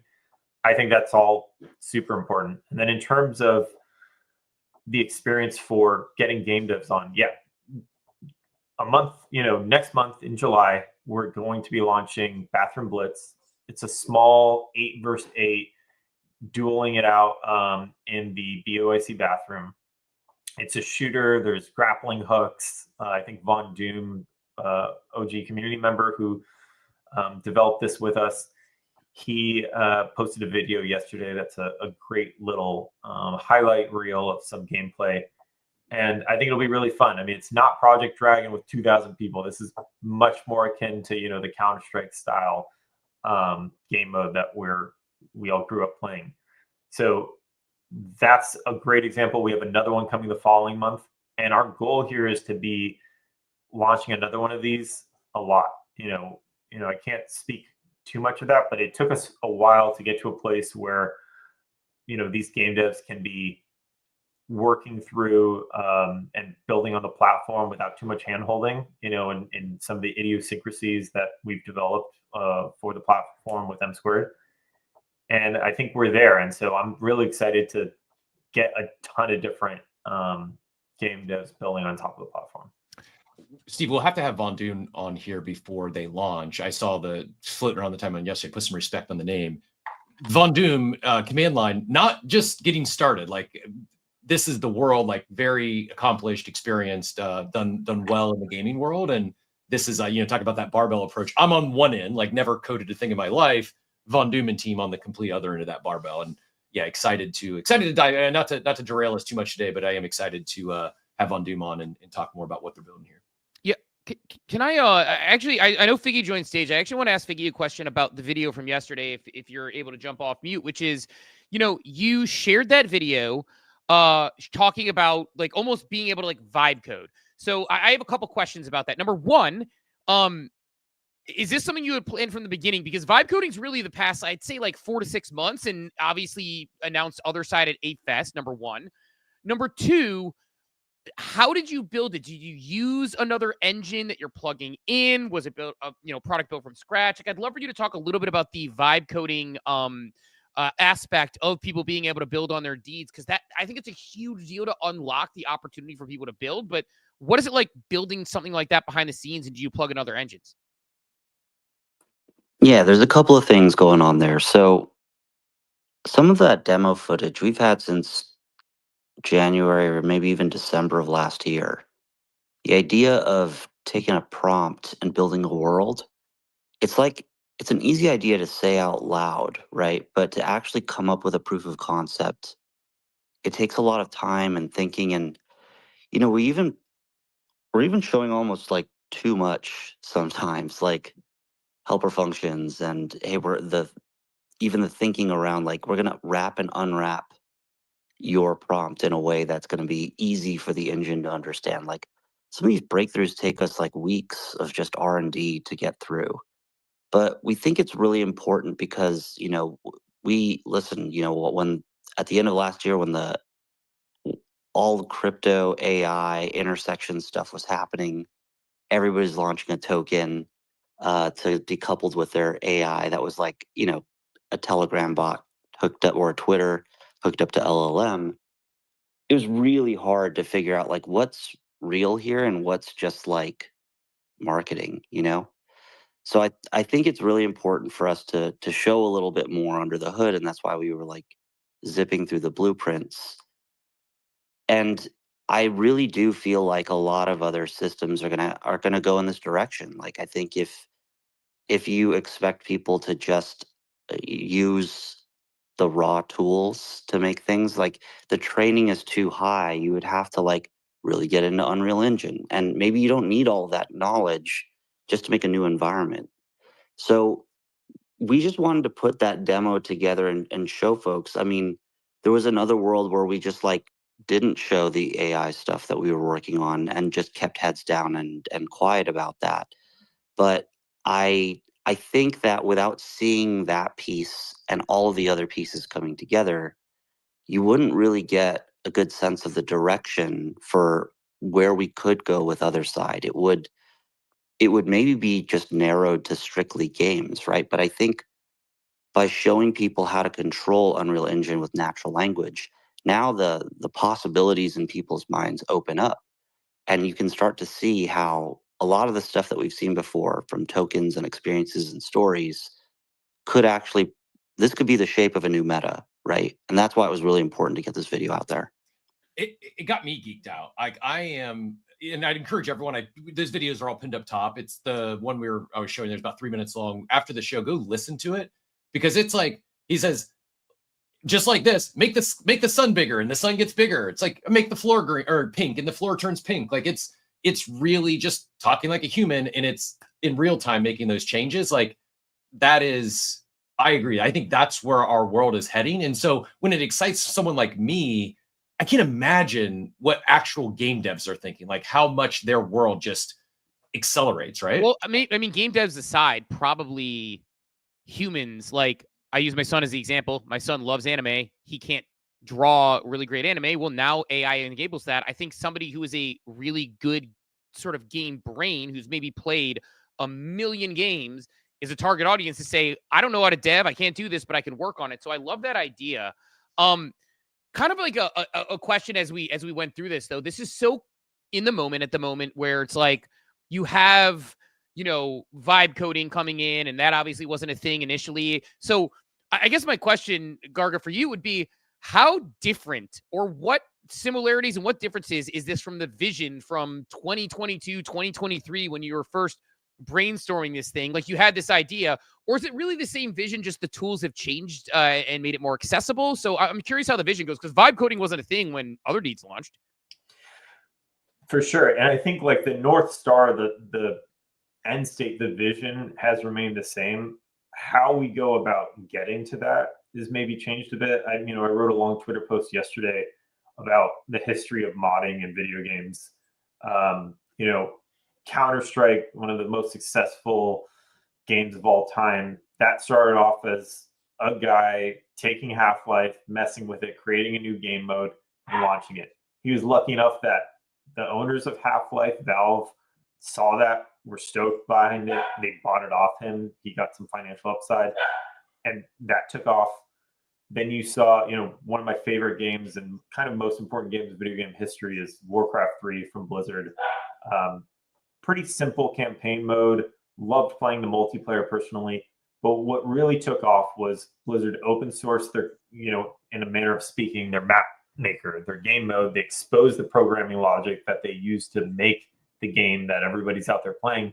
And out of that, you saw these tower defense games spawn up. You saw what would become the whole MOBA genre with Dota and League of Legends spawn up, and all these different, game modes spawn out of there. And I think that's something that Wiley and I were both always so excited about when you're thinking about, a metaverse or a virtual world where you're trying to put these tools in people's hands, is how can you have on the one side of it your own first party experience, kind of our own campaign of, hey, here's what we're doing. This is, in a story that's a backbone to that thing. And then on the other side of that thing, it's like, and here's all the tools we use to do that. And we're excited to see what you guys come up with. And I don't think we've seen anything like that. Usually these days, things pick a lane. Roblox, there isn't really it wasn't built for their own campaign or their own kind of main storyline. It's really just like, here are the tools. And out of that, you've seen Ninja Legends and, this Grow the Garden thing that I think was taking over recently and all that it's just super fun and kids are geeking out on. And I think, a couple years ago, we might have thought like, okay, yeah, it's going to take a lot of work, many years to kind of get these tools up to snuff with what people might expect with Roblox, so that, you know, even a kid could code something. And I think what we're finding is, you know, it's not there yet by any stretch of the imagination, but AI is making these things a lot easier. Your leverage as an individual creator is going up, you know, exponentially, it feels like, year after year. And so we're building on Unreal Engine. It's complicated. There's a lot of different parts there. I don't think anyone else is investing, you know, outside of maybe Unreal themselves, on accelerating this stuff. And obviously we're, you know, partnered with them building on the platform. So we want to be the world on crypto rails that enables creators like nobody else. And I think if we can get people building and leveraging the platform, monetizing with crypto, like, that's where I think we have something that's so special that even somebody who doesn't give a shit about crypto otherwise is like, oh wait, I can permissionlessly build to this thing. I can permissionlessly charge money or launch a token or give utility to an NFT collection. I think that's how we get normies super excited about crypto again and wanting to come here. We did Beastin in the chat ask for, is there a process if they want to apply for the ODK? Can they do that now? Do they need to wait? What does that look like if someone wants to get in there and start building? For sure. So we have a pretty sizable ODK alpha group going. You know, again, this is right now, it's for amateur to pro devs. You know, if you're in the Otherside community, you've been active, and that's kind of your profile, reach out to PM on Twitter or in Discord, and he can chat with you and figure out what makes sense. I would caution one thing, which is, you know, we are in the process of migrating from, you know, Unreal 5.3 to 5.5 right now. And so every time you do that, things break a little bit. We're hoping to stay on 5.5 for a very long time, but it's like, that's one of the reasons why we've kept it a little restricted, is like, you know, this is early stage. You're getting a kind of look under the kimono here of like how the sausage is made. And so we're right now for ODK Alpha, we're looking for folks who have some experience and know that this is, you know, not quite ready for prime time yet. Is there a world down the line where this actually is not just sort of a PC or a computer game, but can actually be played across consoles, and you do deals with sort of like the, you know, major players there, where, you know, my son might be able to spin it up on a Switch and I might spin it up on an Xbox and somebody else is playing on a PC, similar to a lot of cross-platform games now? Yeah. In the near term, we're really focused on PC and Mac and on pixel streaming for, you know, allowing really quick accessibility for certain kinds of events. Can we pause it real quick? I'd heard this pixel streaming, I think yesterday for the first time. What is that for those of us that aren't familiar? For sure. So I think for first and second trip, everybody who joined was pixel streaming. And what that meant is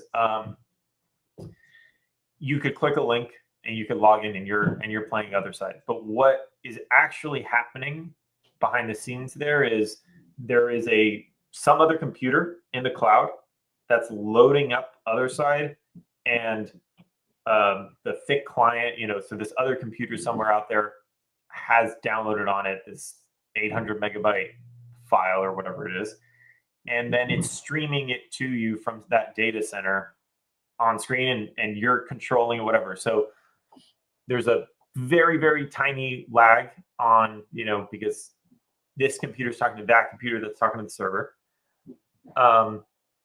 But it makes it really easy for folks who have a crappy PC, or even, I think, like, you know, joining from their phone sometimes and that kind of thing. Like, it's like you have a really high-end NVIDIA graphics card because that other computer has one. And so it's a really good way to get users in quickly. We've had some, you know, we did have some issues with first and second trip where, like, some of the pixel streaming locations, like overseas, weren't as good as the US ones or whatever it was. But it's a really good tool to get people who don't have a gaming PC, or, you know, have a pretty outdated computer, to just jump into Otherside.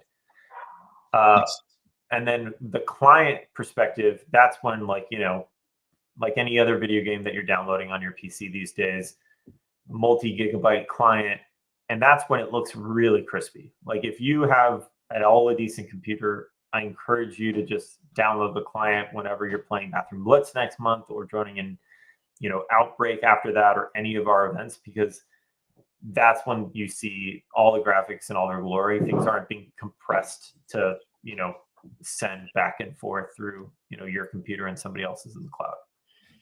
Is there specifications on that? Like, if I assume, like, it's safe to assume like a MacBook or laptop within the last 4 or 5 years should run smoothly, or? Yeah, there's we'll release some kind of min spec stuff, but you know, for a PC, again, what's always best is if you have a discrete graphics card. If you have a PC and it has a graphics card, you're going to be good and off to the races. The Mac clients, Mac has always been tricky in that they're not really built for games, but sorry, my computer is freaking out there for a second there. I don't know what that was about. But we've been doing a lot of work on the Mac client to get everything super optimized. So we'll release some more info on that soon. Appreciate that as a Mac user. Yeah, it's you know, it's interesting when you talk about like the different sort of, you know, device usage for sure, and sort of the way that you've had to approach that. It's a whole different ball game that you're facing there. But I want to completely flip the subject up and just go with, what the fuck is a coda? Codas are, you know, so rewinding everything, not talking about the platform, talking about Otherside and the story and the kind of vision for Otherside from that perspective. What we first saw in, you know, the earliest trailers for Otherside, I think the most revealing one is the second one, where it's kind of Otherside BC, before Curtis, and you see Blue, our kind of hero coda, our Mickey Mouse when it comes to codas. He's going through this temple, this ancient coda temple, and you see there's kind of this two energies that are flowing through this mosaic, this mural. There's a blue energy and this kind of reddish, pinkish energy. And you see him kind of walk into this temple, and there's an altar with a potion bottle. And he pours the last little bit of this blue energy soma into his own little flask, and he inscribes it. And all of a sudden, shit hits the fan. Two chaos, kind of, you know, two black holes open up. One's blue, one's red, and you see him kind of getting sucked away and into our world. And later, Curtis will find him and all that stuff.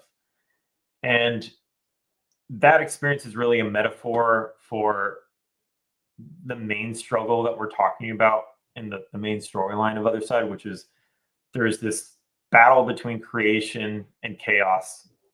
Creation being represented by this kind of blue soma magic, and chaos energy, which is the red shit that's just making people crazy, that's lighting up Metropolis and leading to the all-out war of Project Dragon, and leading to other different kinds of things throughout our universe.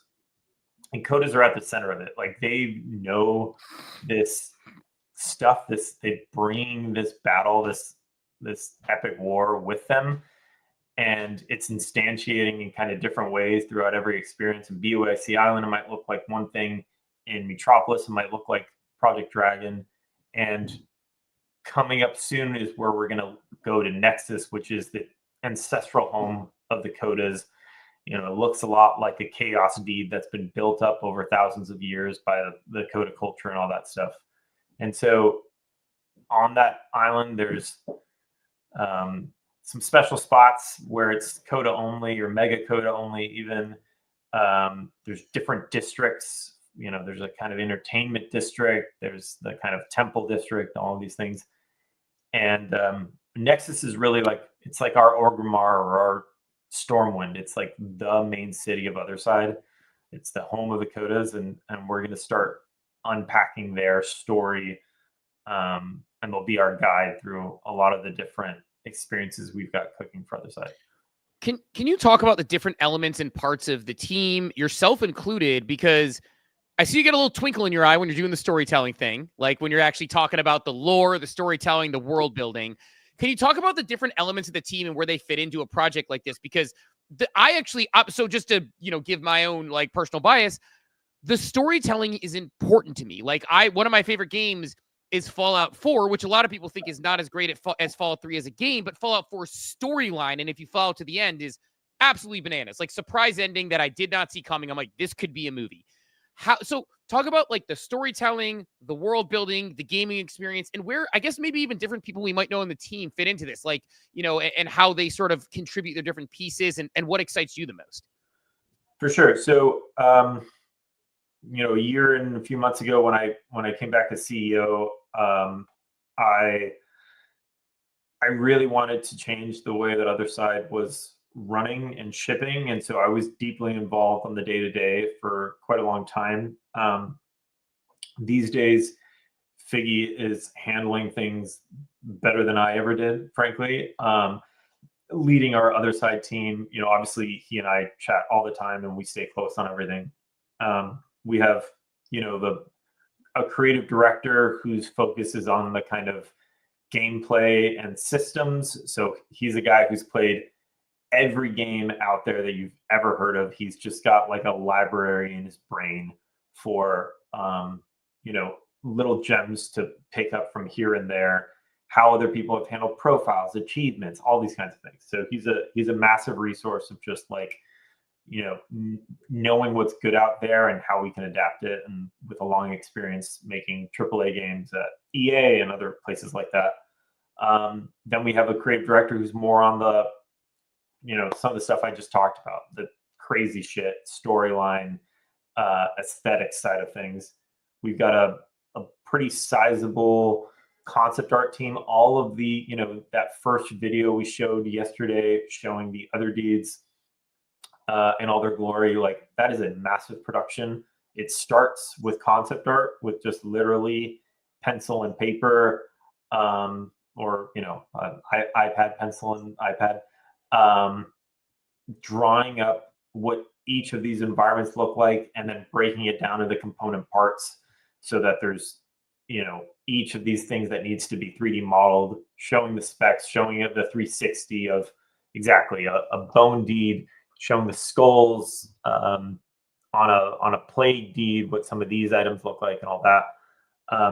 That stuff then goes out of house. It goes to 3D modelers overseas that we contract with that do this stuff for many of the top games out there. Then it comes back, and then we're again internally with engineering setting up these worlds with 3D people in-house that know level design well and kind of set that part up.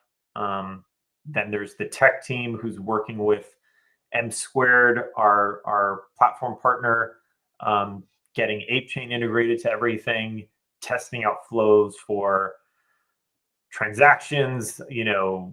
What does it look like to collect an ERC 721 on Otherside, all these kinds of different things. It's a big production, and it involves a lot of people. There's a team here at Yuga. There's vendors overseas that are doing 3D modeling for both avatar stuff or for environments.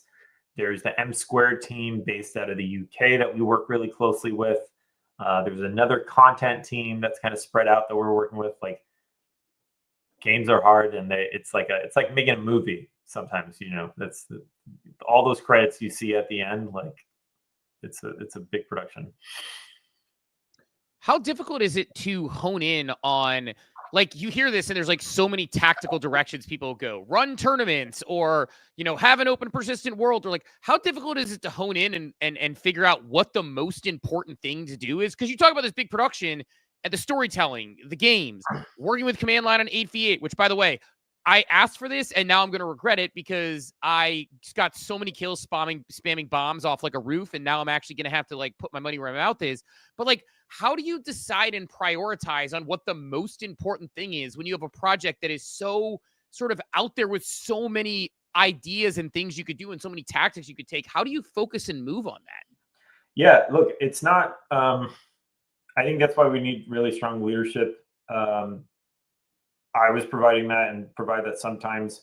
Figgy does it expertly the rest of the time. It can be overwhelming for folks. We're making a very ambitious project. There's a lot of scope. There can be scope creep. You can add complexity to things. And I think at the end of the day, like, you got to remember, like, who are we building this for? How are we driving value back to the people who believe in this thing? And how are we enabling this platform to be bigger than just us? Because I think, and that's, I feel like, the most important North Star that we've had since the beginning, which is these things really take off exactly when I can be asleep, when Figgy can be asleep, and somebody's pushing the ball forward.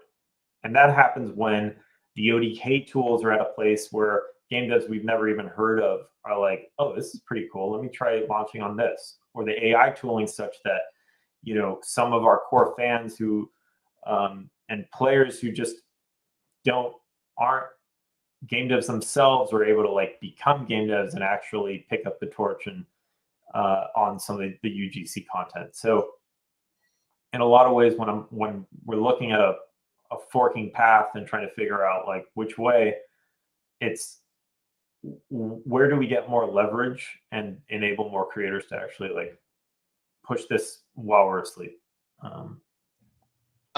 I'm excited about the creator tools we've hit on, these AI creator tools, even the concept of, like, and I think of, like, these open expansive worlds, I like the ability to have, like, smart NPCs, not just an NPC, but one that is going to evolve and grow and interact with you different every time you interact with it. Beyond the AI characters in this world, do you think, like, how crazy is it to think, like, or how far away are we, maybe is a better way to put it, where we have these AI agents start creating their own experiences in the world? Is this crazy talk, or do you see it heading that way as well? I mean, I don't know. I think my personal experience with AI is sometimes the more that you work on an idea, whatever, like, it spins out. It doesn't know when to stop necessarily. And so I worry about the idea of it, like, running off totally of its own accord and handling something start to finish, because usually doesn't even know what the word finish really means. Things kind of loop back.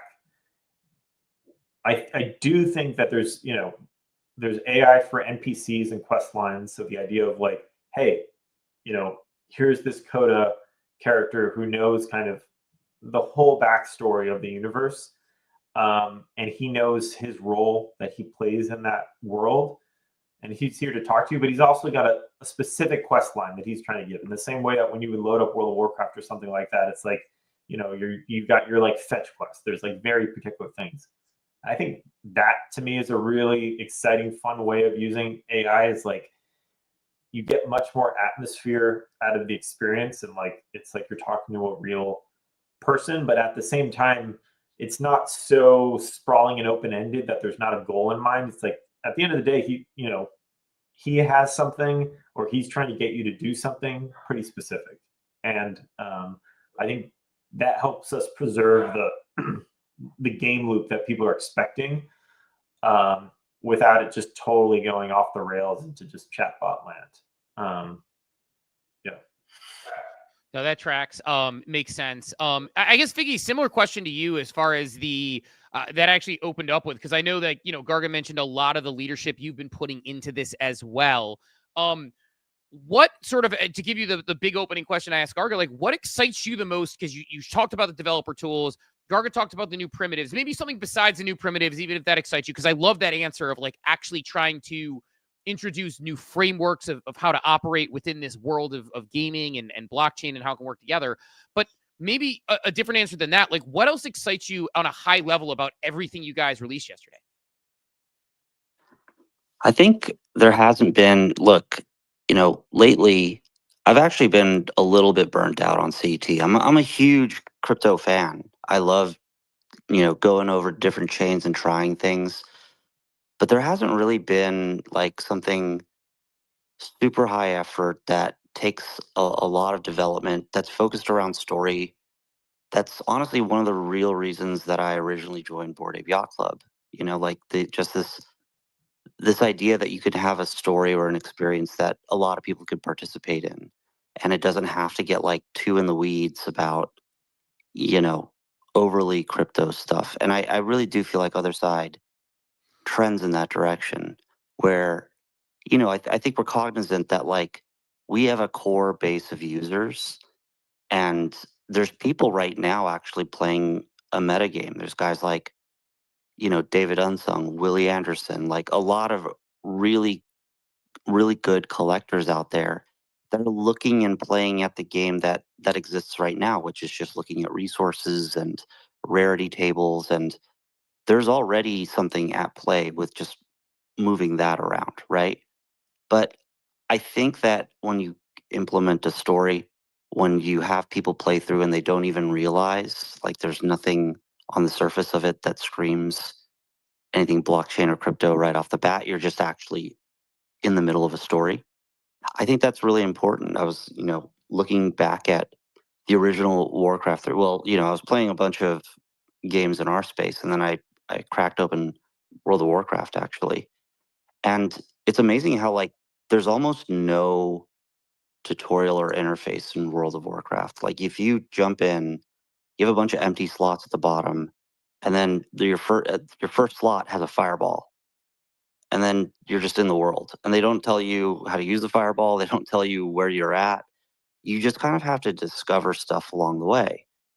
And I think people are smart. I think they can figure it out, right? So we want that first touch to be really strong. In Otherside, we want, if people are here for storytelling experiences and community, then they should have like pretty cinematic like first touch on how to get into the world. And once you've established like, hey man, that's the vibe of this place, right? Like this is the type of thing we're going for. I think people who want to opt into that, like they'll be like, okay, yeah, this platform's for me. You know, like I want to know what else I can do here. And so we have a little bit of the, you know, mainline campaign with quests and side quests and even like achievements that could be made within ODK games. Like imagine these ODK games almost as if they're like apps on ApeChain, and we had Spotlight, and we can actually drive traffic to certain apps. That's what like Spotlight was able to do.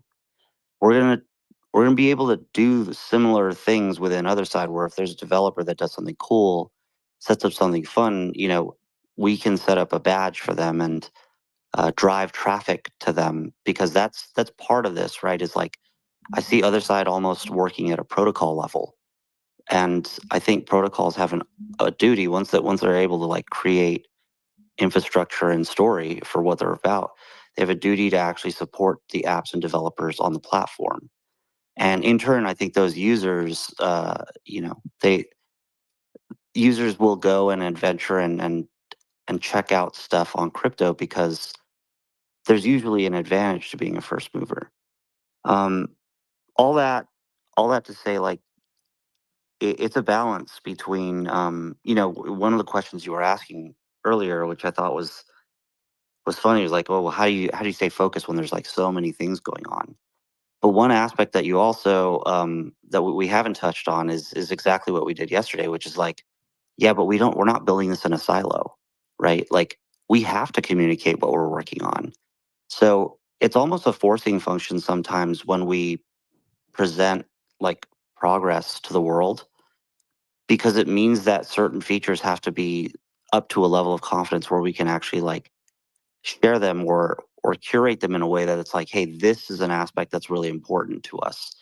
And I mean, I'm almost like just going through the thread yesterday, and I can look at relative engagement within the 9 different aspects that we raised, and I could say, oh yeah, like clearly the AI prompting to modify your environment has started a lot of conversation.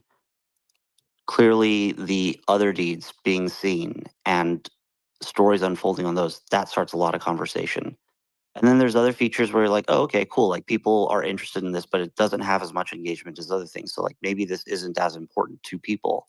And so just by even dropping, you know, a 9-part thread that covers a lot of different topics, you're able to kind of get some signal on what is it people actually care about. Like some people might care 10 times more about one feature than any other feature. And that's a good signal for us as a team to be like, maybe we should focus more on that. I get excited just hearing you talk about that. You mentioned like badges in passing, and on my brain went to other page. And like we've been talking about interoperability since 2021. And I feel like we finally achieved, like we're there. Like thanks to, I kept using the, calling ApeChain like the connective tissue that's tying up, pulling us all together and helping us row in the same direction.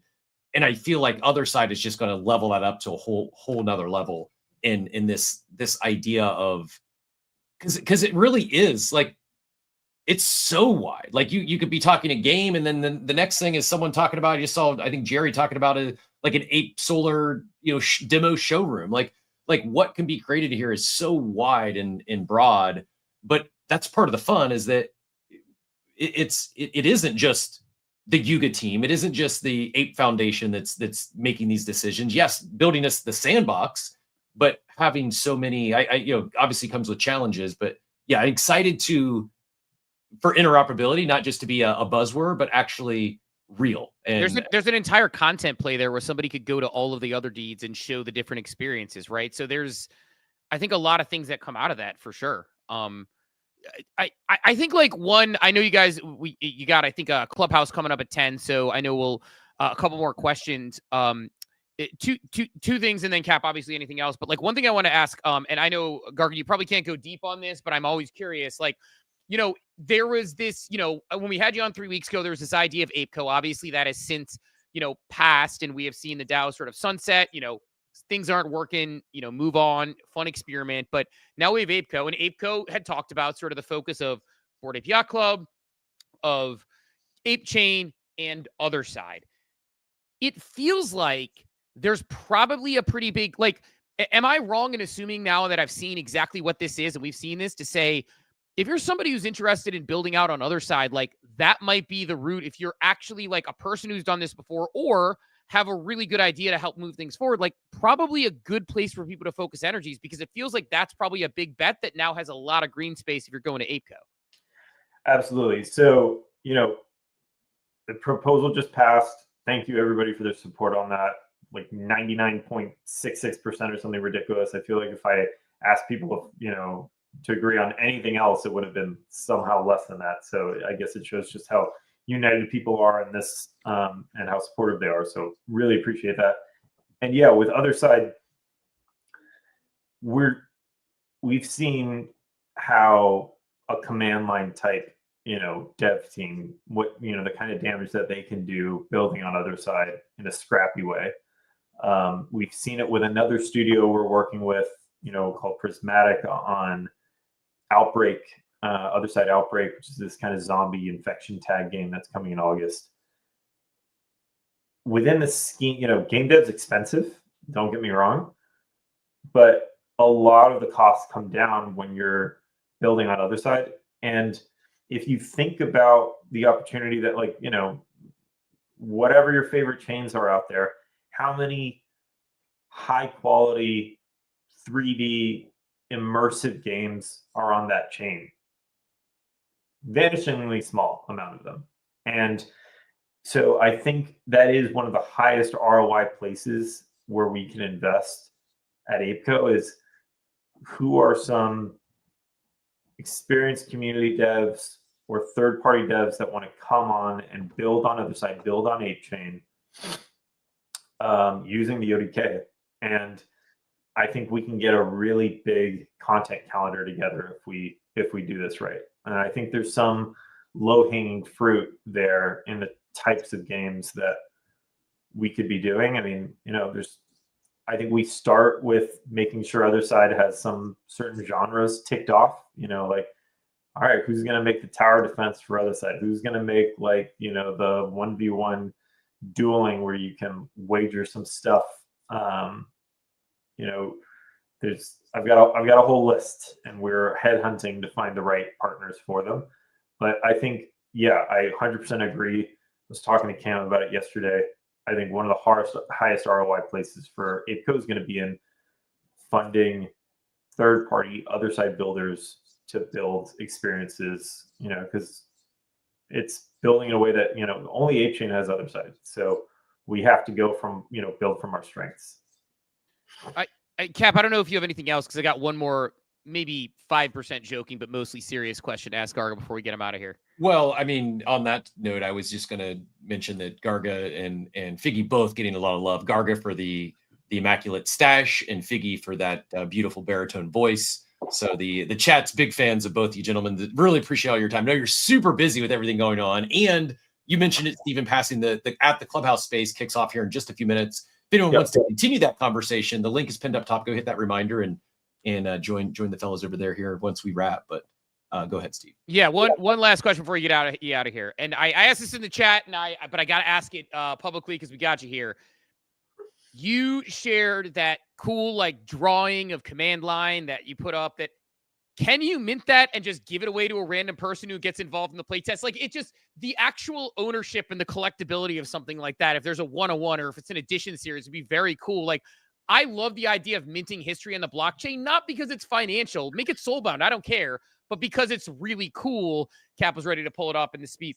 Stuff like this, I love. Is there a chance where you would either, where you would mint those and give them away maybe as additions or as a single just to random players who play, or maybe you have them hidden around the map and someone could pick it up as a token? We'll look at it. I mean, yeah, I love this stuff. I mean, my background when I was ghostwriting and editing books before, it was on it was basically concept art books for the making of World of Warcraft or other stuff like that. So I love, the history here. This piece was done by Chomps, who's an OG BOIC artist. He's the one that does so many of the weekly art posts that you see from the BOIC Twitter. The one yesterday that shows kind of Curtis as the Buddha getting assaulted by demons and just kind of vibing. He did that one too. So he's the same guy who did the original clubhouse images on the BOIC website of the exterior of the club and the interior and all that. He's a huge part of our success. And I'll talk to Chomps and see if maybe we can figure something out where we do something here. But yeah, I love that. I'm with you. I love the behind the scenes stuff. Yeah, it's our favorite thing. And so, that's why I appreciate that. Appreciate Figgy sharing the behind the scenes look at how, the sort of models being built out. But look, I know you got to run. You got another space in 4 minutes. We're going to try to wrap so we can get over there as well. So thanks for coming through as always. And obviously, welcome back anytime. We love chatting with you when you have big announcements, and really excited about this momentum that's coming forward. Thanks so much, guys. Appreciate right on. Yo, appreciate it. Cap, I look, I mean, let's, I think we get ready to kind of shut it down from there. Good conversation.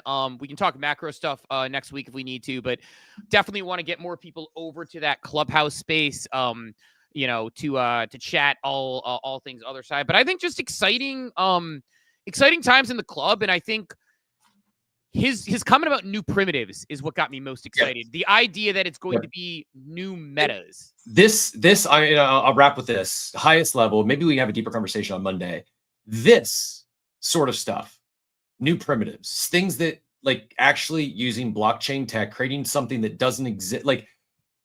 This could be a catalyst to an actual second NFT season, right? Because it's not that they're all going to come in and rush and buy our 5-6 figure JPEGs, but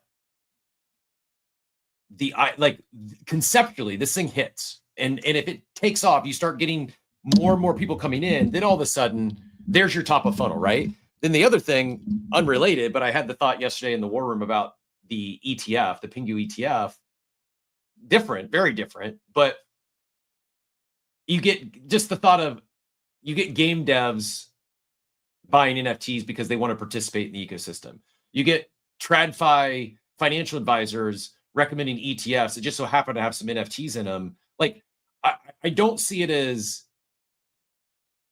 thousands of new people are going to be putting their PFPs on the timeline in the next 6 months, but I could absolutely see thousands of new individuals getting exposure, participating in the ecosystem. Some cases may or may not even know it's an NFT. And then over time, that thing grows. But yeah, the new primitive is very exciting. The other thing we didn't hit on that was announced yesterday, pretty big news, is for the longest time, there's been rumored, or I think it might have originated from a leaked deck, about another 100,000 deeds coming. that was officially squashed yesterday. Garga did say no additional deeds. The 100,000 deeds that are out there is all that there will ever be. And that's, I think, good news for all those holders, all those that plan to build. And related, I was looking yesterday, I hadn't done this, but it got just in conversation brought up. Do you know where, if you just look at market cap, where other deeds as a collection rank among the main NFT collections? Would you have a guess? No idea. Right behind Azuki, ahead of Doodles. That's not shocking. There's a lot of them, and $45 million market cap. Yeah, I mean, there's a lot of them, and it's cooking right now, and yeah, I don't know. It's exciting times. I'm excited to hear kind of more and play out and get involved in the play test, and I mean, probably trying to spin up a team of 8 to get my ass kicked on. Well, in regards to CWC on the other side, who's building that, like the bubbles, we didn't really get a chance to talk about the bubbles. The bubbles is, think of like spaces.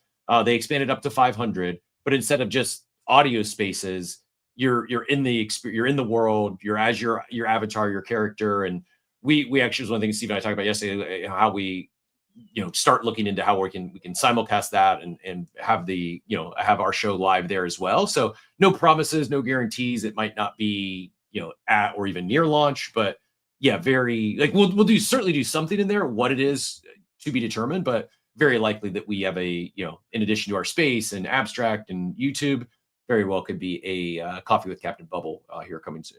Yeah, for sure. So I mean, look, gonna be fun. Looking forward to that. But that said, 10 o'clock, they're getting ready to start. Let's go ahead and wrap it. Newsletter coming out today. If you haven't hit that, go hit the subscription, get your email in there, and you'll be blessed with that beautiful newsletter that Payne will get out in your inboxes here this afternoon. Yeah. Also doubles up. I'm sending Expanding Curiosity stuff from there, so people will get that as well if you want that in your box. But that said, let's send everybody off on their day. Thanks to everyone who came through today. We will talk to everybody bright and early Monday morning at 8 a.m. Eastern time. Have a wonderful day, everybody. Thanks for tuning into Coffee with Captain, powered by ApeCoin. We hope you enjoyed the show, and remember, nothing we discussed today is financial advice. Until next time, keep exploring, stay curious, and we'll see you soon. Have a great day. Welcome to the future.